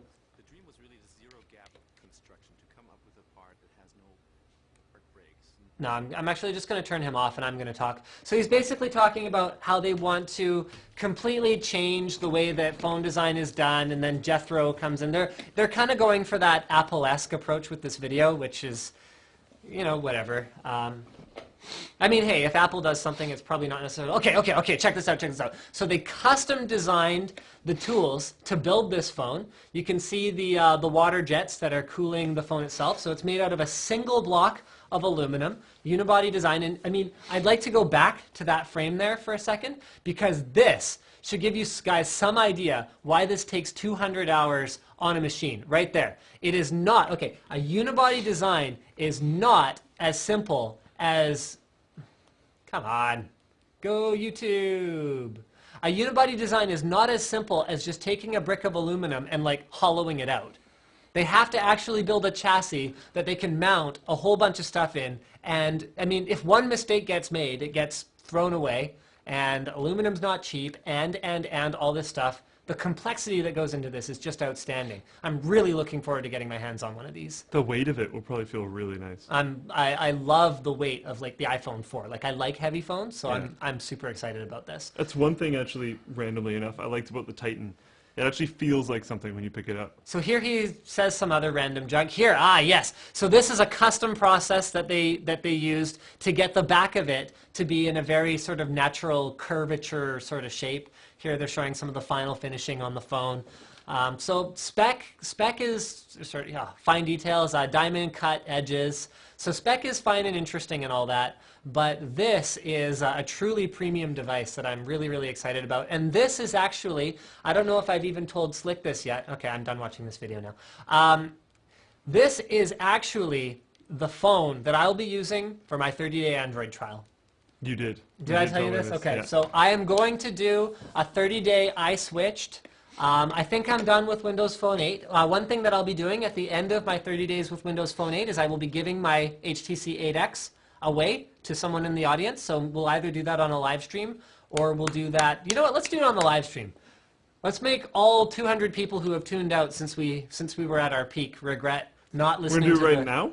No, we're not going to do it now. Oh, okay. I was like, but I'm going to give it what? away on the live stream. I'm sorry it won't be a brand new one. It'll be exactly this one, but... Which is just like slapped against his hand. Yeah, like, you looking forward to using this? Don't worry, it's okay. It's all solid state, so I'm not actually wrecking it. There's a couple micro scratches on the screen, but overall it's in really, really good shape. So yeah, one lucky viewer will get my 8X, and then I'm going to move on. I'm going to use an HTC One for 30 days and see if Android can win me over. However, wipe that smirk off your face. It's not necessarily going to be what I stick with. However, I did spend some time on the One S, just kind of dinking around with it, and I'm still not sold on Android. So we'll see. Using some go back to default. Don't use their crappy, terrible OS. Well, you know what? Sense 4.0 Plus actually has Sucks. some pretty positive reviews. Bleh. You don't like it? How much Nope. time have you spent with it? A bit. Okay, well, okay, whatever. I'll be trying it, so I will be able to formulate an actual opinion because I'll actually spend some time with it. But yeah, we'll go from there. Or you could actually install something real. Or Being an actual Android user you and could actually use be and fired. mod your phone. I'm surprisingly okay with being fired at this point. Not every Android user roots their phone and stuff. I'm not saying root your phone. Just change Okay, things. why don't you handle the Windows 8 Pro giveaway? I think that'll probably be pretty much it. We haven't done our featured build of the week. Right. So, featured build of the week from the Linus Tech Tips forum is drumroll. I'm excited because I've been totally offline. I think this one's a bit of an older thread. So here, let me just, my hotkeys aren't working for Twitch. So this is a build by Gecko. Yeah. Called creatively My Main Gaming System. Go Gecko! I don't know if anyone actually ever posted pictures in the thread itself, but he's got a bunch of pictures posted. I mean, look at the way he's done the management behind the motherboard tray. I mean, yeah, that is freaking boss. That's awesome. It's not copper tubing, no, but I still love it anyway because it's just freaking awesome. So you can see these pictures sort of go throughout the building cool. process. So he colors it black, so it looks really pro, even though it looks like just PVC joints, which I just think is really cool. Like actual plumbing stuff That's in a fantastic. computer sort of gets me pretty excited. So it's in a Cosmos 2. It's got a Rampage 4 Extreme in there, so very high-end build. And what I like about this build, in addition to all that, is check out those fans. Noctua, baby. Not every beautiful build cannot some beautiful builds can incorporate Noctua colors in spite of their color schemes. I wasn't able to do it, but big kudos to Gecko for making it work, because that works. I would love to see, not that it's bad in any way, but I would love to see the Noctua dye mod that a whole bunch of people posted. Yeah, me too. That would be actually. very cool. So there you go, more Noctuas. You know what? Their newer color scheme looks better than some of the older fans, where it's more of a reddy brown. Yeah. The actual brown looks pretty good. Yep. So here it is getting built up. Check out those individually sleeved Very cables. nice, Looks very gorgeous. Corsair Dominators in there. Just beast. Very, very beast. Asus DirectCu graphics card. Just a beautiful, beautiful, beautiful machine. Yeah, So- if you did like red blades with a black housing, Yep. to go along with the rest of your build. That would look really, really good. I mean, oh, you know what? I actually made a mistake. I called those water cooling tubes at the beginning. I think they were just for cable management. Yeah. Yeah. So, so yeah, just gorgeous cable management. Just using, simple Corsair H100. Not going over the top necessarily in terms of the cooling or anything like that, but nice, beautiful, premium components. Just gorgeous, gorgeous build. AX1200, great choice for the power supply. Is he going to be running an extension for the sound card? I'm not sure what he's doing. Apparently, Drunken Madness. I don't think I ever actually checked the last one. So there's a setup. But yeah, awesome build. Absolutely love it. Looks beautiful and very, very, very tastefully done. I'm sure he's got a bridge or an extension or something for that sound card. So guys, do feel free to post your builds. Make sure they're awesome. I mean, if you're going to have a chance of being featured on the live stream, but do feel free to post your builds in the build log section of the Linus Tech Tips forum. And we're going to do weekly features of builds from that section just because, we'd love to see you guys get a little bit more attention with all the work you put into your computers and have people check them out. So congratulations to Gecko for getting chosen this week. Slick's going to handle the live stream question while I go get a copy of Windows 8 to give away. Okay, which one did you want to do? I don't know. Try the first one. See if anyone can get it. Okay. Okay, so let me bring up Twitter here real quick and change the scene, which I don't even remember how to do. What's even going on right now? Sorry, guys. I am not good at this.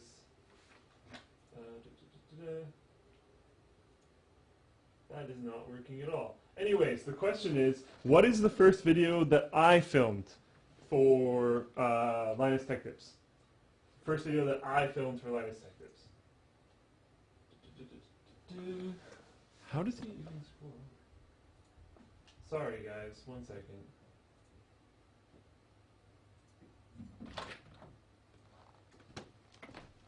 Your All right. screen 2 is like LeBroke. Is it? Oh, I probably haven't refreshed it on that one or something. What do you mean it's LeBroke? What do you mean refreshed it? The card. Oh, no. What? What are The you talking positioning for Twitter. Whatever, man. Oh, well, no, it's this. There's your problem. Oh, okay, You so probably you shove it refreshed on the the page right and instead then of you just push it pressing over. new interactions. No, it was just You're- full screen. You're like right under the mic. Oh, Just sorry. saying. As much as they love... Usually we have it mounted on the camera, so I'm not used to it yet. Yeah, I know, but I think they were saying the audio was like fracking awesome. Sweet. Because having it close to us like this should actually be a major improvement. Cool. Um, I asked it, so check new interactions. See Oh, if okay. anyone has actually got it. all right, someone asks, what GPU should I get? Anything around $1,000 is good. Holy. Pick up 3 660 Ti's. There. Or two and Yeah, buy some games. just get 2. Actually, 660 Ti is a really good choice. spend some money on some games, man. The unboxing of that one motherboard. What was the question again? The unboxing of that one Mobo. No. It was, what was the first video that I filmed? Ah, yes. Okay, so this is tough because the only way to know which one it was to hear me say that, oh, you know what? I did a few where I said I was interviewing. You didn't post People. any of them except for mine. Yes, I did. I posted them all. I don't think so. Oh, I did. Unless it was after I was... I wouldn't have wasted. Unless it was after I was hired. Yeah, it was after you were. Oh, okay, it was after yeah, you were hired. yeah. So this is almost going to be a bit of a crapshoot. So whoever gets it right. So there's ones where I basically said, That I was in the video. yeah, that I had someone who was applying to be my new assistant filming it. It was one of those ones. It was not Slick's oil-cooled PC. It was not personal grooming with the USB shaver. That was a long time ago. Not Zybel 60. I don't think anyone's going to get it. I don't think anyone's going to get it either. That's really hard. I know. I just, usually we post stuff that's so easy. Whoa. That was it, right? No. Wasn't it? No. What was the first one you filmed? Oh. Oh, Oh, really close.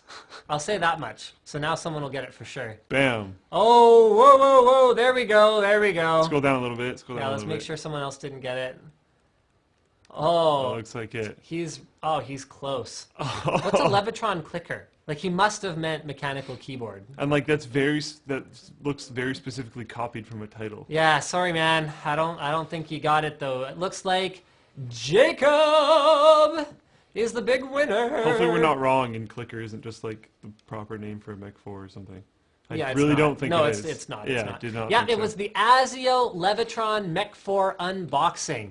So congratulations. This is a copy of Windows 8 Pro that I won at CES at some event. So I will send you the key. Hopefully there's a way for you to use the key. Careful with the key, don't show it to the stream. Oh, there's the key. No, it's not the key, actually. So I'm going to follow you on Twitter. So go ahead, make sure you're following me. Send me a direct message to claim your prize. That was tough. I'm That was a impressed tough that one. he got it. I'm really impressed. I was fully expecting to need to go to our second question. Yeah, no, I'm super impressed. 'Cause not only is that old now, Yeah, ancient. that was like a year ago. yeah, and that was like not a really big thing, really. Nope. It was just like quickly mentioned at the beginning or end of the video. Yep. Awesome. Okay, do we have anything else that you wanted to cover on the live stream? I think we're getting pretty late here. Oh my goodness, it's almost 11. Okay, yeah, we should go. Good night, everyone. Good night. We should move that so that it's closer to the lens, so at least we're not just like blatantly staring like off. It wasn't camera. that bad before either. Yeah. It wasn't that far off. Even though it seems closer, it wasn't that far off. No, I think it helps that it was closer to us. So Yeah. I don't know. I think the mic was a good idea, but we need to fix this thing. Well, So- this is just where it was because we moved it out of the way when we were filming all the Titan stuff because we were walking back and forth across the room. Yeah, that makes sense. Yeah. How's dinner? I didn't eat yet. You didn't eat yet? No. Oh, did you end up sleeping? Yeah. Oh. The reason why I wasn't on the live stream when we first got back was I had a brutal splitting headache. So I crashed for a bit, set an alarm, but apparently I just slept right through my alarm. Well, you slept through that, and- and then you slept through my 10 minutes to live stream warning, and then you slept through my no. I came in and said, "Hey, we've been live for." We were 10 minutes before, and then I was a little bit late launching the live stream, like 7 minutes, and I was like, "Hey, we were supposed to be live 7 minutes ago. Get your butt in gear." And then you didn't come down, so then I came and got you like 20 minutes, half an hour into the live stream. So way to go. So fired. Like, I made it. just so fired. I made it. Yeah, you made it. That's true. Everyone says goodnight. We should see how many people tune out when we say goodnight versus how many people tune out when we actually stop broadcasting. We're doing pretty okay. Yeah, we're doing pretty okay. Thank you guys for all tuning in. Oh yeah, this was Slick's benchmarking Oh fuel. my goodness. How So- much of this did you eat? Like, was About this half full? of it. No, I went through. Is it a half? Wow, that's like 3/4. So over like 2 or 3 days, I would just sit in here and I had to keep myself going. So I'm running on pretty much no sleep at all this whole time, running just an incredible amount of benchmarks. So I had stoned wheat thins crackers, and I went through 2 entire bags of stoned wheat thins crackers. All for this. and 3/4 of a tub of chunky peanut butter. That's disgusting. Which obviously has nothing to do with why I had a headache today. Yeah, probably nothing to do. No, with that. I mean, have you nothing at even all. eaten today? No. Did you have breakfast? Well, remember I like partially threw up my first breakfast, Oh, right. Okay. and then we had lunch, and then Right. that Oh, but was, you like- had lunch. I had That's lunch, right, you and had that was lunch, right, you like did have kind of lunch. unsettling. Remember, I almost like didn't finish, Right. Okay. so Titan kind of beat me up a little bit. Dinner's really good though. Yeah. Pretty It's stoked for that. like peanut chicken thing and rice. Oh, Yeah, it's kind of awesome. I don't know if Oh. it's as good as the pasta that we had the last time though. that was That was awesome. That was pasta. awesome. Here's an interesting tidbit. We actually we did a video where we showed off our Titan test bench, showing the OCZ, Oh, this is very interesting actually. showing the whoopsie daisies, So many cables. showing the OCZ ZX 1250 watt power supply as our test bench power supply. We have now officially retired that power supply from our test bench because It will never return. yeah, it will never be back. It still, outputs power, and it's still very efficient, and it's, beautifully sleeved and all that. But it makes our GPUs coil whine Like crazy, and some of our GPUs make it coil whine. So coil whine, if you guys don't know, I have a video demonstrating what coil whine is called coil whine or something along those lines. And so coil whine is really, really annoying to me anyway. And it can often be not only one component, so two components might actually individually not coil whine at all, but when you put them together, they might coil whine. So this particular power supply caused our AMD graphics cards to coil whine. So here I thought every AMD card... And our NVIDIA ones. Which one? Titan. But No. very quietly. Titan made this coil whine. Oh, that's what was coil whining. That's what was whining on the bench when we had Titan on Oh, it. 'cause That's why I figured it out, because I knew Titan didn't whine because I had it Yeah. on the other bench over there with that like cheapo in-wind power supply. Yeah. And I was like, well, if it doesn't... Well, makes sense that it's whining over there. But it didn't whine over there, but then it did Yeah, on our yeah. 1250 watt 80 plus gold power supply. And I was like, oh, wait, what? So we went back and we realized that we had to redo all of our acoustics testing with a high quality power supply. Oh, so that's an it's shining Antec like High crazy. Current Pro I have to 1000 hold it watt. all. I have to hold it all weird like that so you can actually read it. Yeah. Sorry. High Current Pro 1000 watt 80 plus platinum power supply. This is actually one of the there we go. finest power supplies ever made in terms of the internal quality. Awesome power supply. The soldering is I wouldn't hang That's it on not my that wall. one. Still. But this one's actually really good Still, too. if you look in the inside, Yeah. it's just like It's perfect. absolutely gorgeous. Zero coil whine, zero unnecessary noise, and just awesome power supply. So we've switched over to that for our test bench. And so all of our power consumption numbers were taken on this one, but all of our acoustics numbers were actually taken on that one. And doing very, very similar benchmarks to the power consumption that I did on that, just to make sure that that was somewhat accurate, I went back and while I was running those ones, would glance down at load and idle Oh, powers, okay. Was it about right? and they were fairly accurate. Right. Although there was something wonky about our power consumption numbers, so I don't think I actually ended up publishing them. I think that was That was probably due to our test. a few different things. Our Yeah. test wasn't that good, and different optimization problems and whatnot. So, Right. Yeah. Okay, so yeah, that was interesting. I recovered the okay, this is the craziest thing that the crazy Russian has ever done. So I gave him a 580 to use, and he actually, or rather a 590 to use, my famous Apple Edition GTX 590. And he actually asked me if he could trade this back to me for a 580. 590 so boss. I know, 590 is boss. 590 is most assuredly faster than a 580. So he has a collection of, and actually, okay, in his defense, it's a pretty impressive collection of the flagship card of every major GPU architecture. So he needs a 580 for his flagship Kepler GPU collection. So to add to his collection, whereas a 590, he doesn't collect dual GPU cards. I mean, I can see why, because they're baller expensive.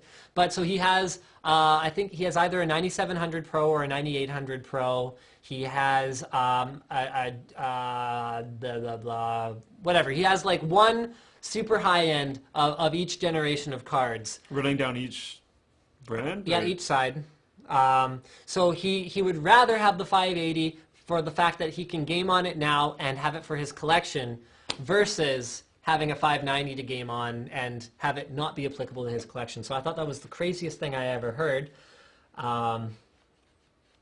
So yeah. So anyway, that means that I could potentially go quad SLI for my personal rig if I ever actually finish building it. Or because the heat output from that would be ridiculous and summer's coming, I could just put this back into the benchmarking pool. So there you go. The 590 Apple Edition has been recovered, which is not really related to anything, but this is the after party anyway, so Whatever Yeah. happens on the after party happens on the after party. yeah. Oh yeah, here's all your dishes that you managed to not put away. I basically benching. lived in here for a week, It's cold in here. and it's cold in here. Yeah, what's the temperature in here right now? It's freaking cold right now. It's been cold today. So it's 11.8 degrees in It's here right actually now. warmer than I thought it was. Yeah, it feels colder than that. Maybe it's just because it was so wet today. It's so humid. Yeah, positioning that actually isn't going to make a difference. You should know the physics of that well enough. It just to know changed that. 3.3 degrees. Yeah, So, probably what's up, because bro? you like breathed on it. It got or colder. Something. You got colder. What's up, bro? It doesn't work that way. There's different temperature zones within the room. Well, a little bit. Yeah, it just changed. Well, yeah, but that doesn't change the fact that, like, you okay. I guarantee you wouldn't be able to feel the difference between No. 0.2 gigahertz. This No. is a boring discussion topic. It's the after party. Who cares? Okay. Are you gonna eat my peanut butter? No. What did you? What? Actually, no. Hey. We're not going to have a peanut butter fight right now. Although that would be kind of awesome. Just chunky peanut butter fight, and it's super cold. Did I tell you about trying to eat crackers out of that? No. I had to like stick my fingers all the way down the crackers to reinforce the backs because it's frozen because it's in here. So at like 4 in the morning when I'm Right. like, oh, I want more peanut butter crackers, I have to like. And you were so zoned out. There was a package with one cracker left in it that was sitting there for like an entire day. And I think you had actually started an entirely new pack of Probably, crackers. yeah. Just like leaving that one there. I was like, should I eat it? Benchmarking. Benchmarking. Must get all the numbers. I know. The benchmarking's not even done yet either. I know. We still have to do FX8350 and then we're ready for the multi-platform one, right? Yep. Okay. And then is that kind of it for benchmarking? think Maybe that's maybe it. redoing power if people care. Yeah, we could redo power. I don't think anyone really cares that much. If you're buying a Titan, it's like you bought a Titan and you want to know like how much power it consumes. You're probably not running your EPU. Pretty sure you can deal with it. Yeah. And then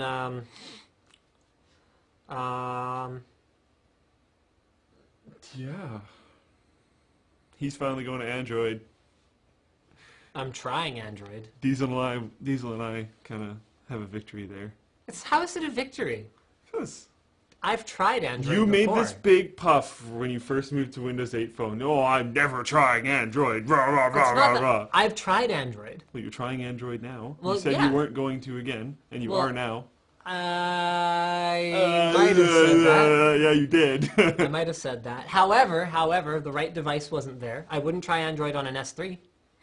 Right. I just The wouldn't. build quality's shite. I love my S3, but the build quality is like, come on. You can't call it guys. shite. I mean, It's not that good. it has an AMOLED screen, Okay. which is I'm more talking about. spec than build quality. I mean, Yeah. okay. I'm here- talking about pure build quality from Samsung. Here's the trade-off. Okay, so let's talk build quality for a minute because Samsung made a decision designing the S3 to have a user replaceable battery. Yeah. That will affect the build quality. Yes, but then my Nexus S had a user replaceable battery and had a Boss backplate. But it probably wasn't as thin. I think actually maybe similar.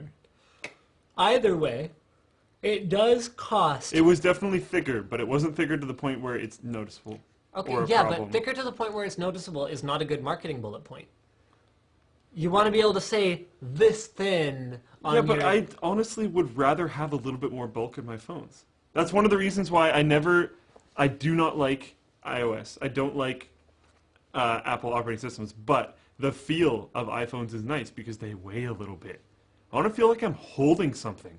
Like people are showing the see-through phones Yeah. Oh, that yeah. are like super uber that thin. looks cool. And like that's cool, but it's gonna suck when I pull it out of my pocket. I'm like, I need to like somehow deal with this tiny fragile thing, which I'm probably gonna want to put a case on anyway, so I don't scratch the screen. Yeah, that'd be hilarious. A see-through phone with like an OtterBox Put on an it. One of like the OtterBox armors, just like awesome. super beast, or a Pelican. You know what else has been kind of happening right now is Google Glass is getting previewed.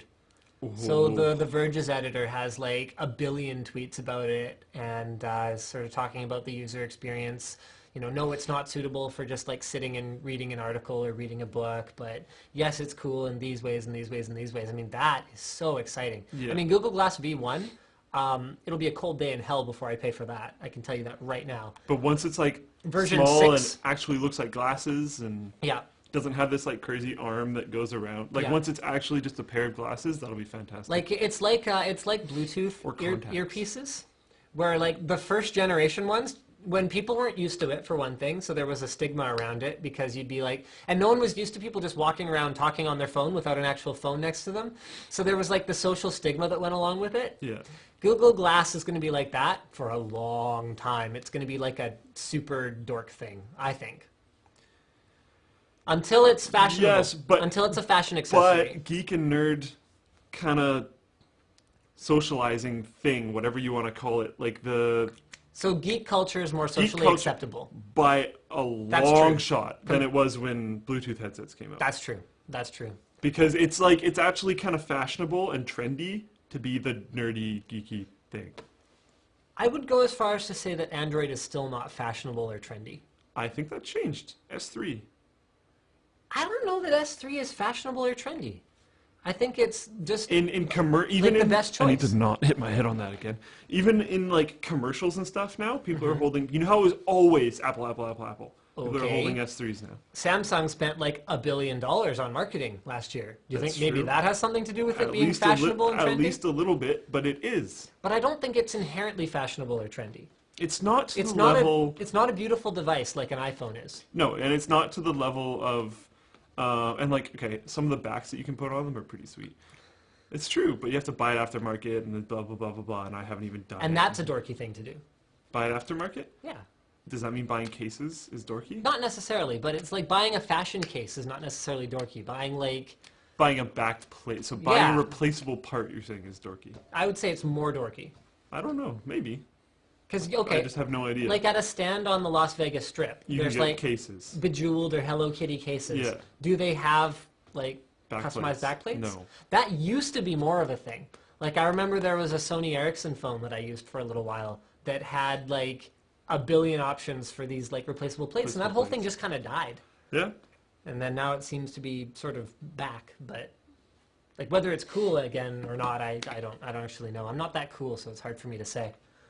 Yeah. We're both talking about like Yeah, like what's fashion cool? and culture, and we're both like There's you in like your Team Liquid hoodie. hoodie and Assassin's Creed shirt And like me with like, I have like bleach stains on my, see here, I got and like thermal paste. bleach stains. And like this is food or something, like this Baby stain food. here. And I have thermal paste on the insides of the pockets from like wiping thermal paste off my hands. And like, that's what I'm wearing. Like this is what I look like in my jeans from Costco. These are jeans that I bought in like grade 9. Yeah. Well, mine are from Costco and I own like 6 or 7 pairs of the same jeans. That's fantastic. I actually don't own other jeans. I And you know what the funny thing is too the about same pair. the funny thing about pants is that you know how many times I've been called out for wearing the same shirt over and over again on an But unboxing? no one will call you out for pants. Okay.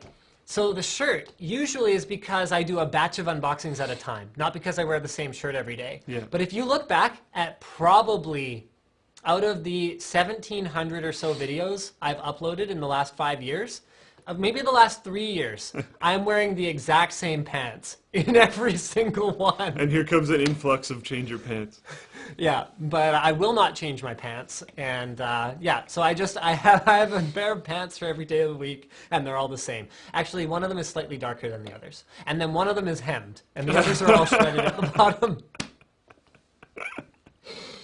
So, a fashion icon, I am not. My favorite like story about how we're not fashion icons was Diesel joining the crew and then us being down in Vegas and him being so upset and distraught with the fact that I looked so horribly homeless. Yeah, but I was a little upset and distraught with how homeless you looked too. It was kind of embarrassing. So Diesel bought me We're like, jeans. we're going to meetings, right? Like we're in meetings and he's part of my crew, even hosting some of the videos, right? And the guy is wearing like ripped jeans in like business meetings. I'm just like, I asked him to dress decent. And he even said he was going to buy clothes before the trip, did not. I brought my nicest pair of Diesel jeans. looked so pro. I brought my nicest pair I of looked jeans. somewhere in between. And then you looked like, I swear, there were hobos there that were dressed better than you. They were. I was kind of upset. There about were that. legitimately hobos there that were dressed better than him. And by like a couple tiers above. This is not like if I'm entry level, they're like, yeah, Yeah. that was bad. That was just I embarrassing. bet you if I sat down with a cup, I would have made the most money in Vegas. Probably more money than I paid you in Vegas. Probably. Oh. Oh. Yeah, you know, it's funny. I've had some people comment that that I must be a baller because of all the YouTube money and sort of everything. And I think one of the things they actually don't factor in is that we have an entire staff of 3 people at Linus Media Group. So however much money you think that ad revenue pays out, let me tell you, I'm like, it is not enough for 3 people to survive. we're not like Jenna Marbles, Yeah, who's a solo crew as far as I can tell, and has a bajillions of her of boyfriend views. helps her, I think. And then her boyfriend's channel is like as big as Linus Tech Tips. They're not. Yeah. They're not what? They're not together anymore. Oh, okay, well, whatever. I couldn't care less about Jenna Marbles, to be perfectly honest. Do you really follow Jenna Marbles? I watch her every once in a while. Really? These are pretty funny. Some of them are Some just, of them are pretty funny. a lot Some of of them the are like, time- oh. She goes just kind of crude for the sake of being crude. I think that's her though. Yeah. You're pretty crude. Yeah, not unnecessarily. Sometimes. On YouTube. Sometimes. Okay, that's not the conversation we're having in the after party. But I would say she goes like too crude just for shock value a lot of the time. Sometimes. And I don't But she find that also funny. does like skit videos, Okay, yes. which it makes more sense in skit videos. Okay. I true. definitely see where you're coming from, but yeah. Like, I have a professional demeanor to maintain, so obviously I'm not gonna say...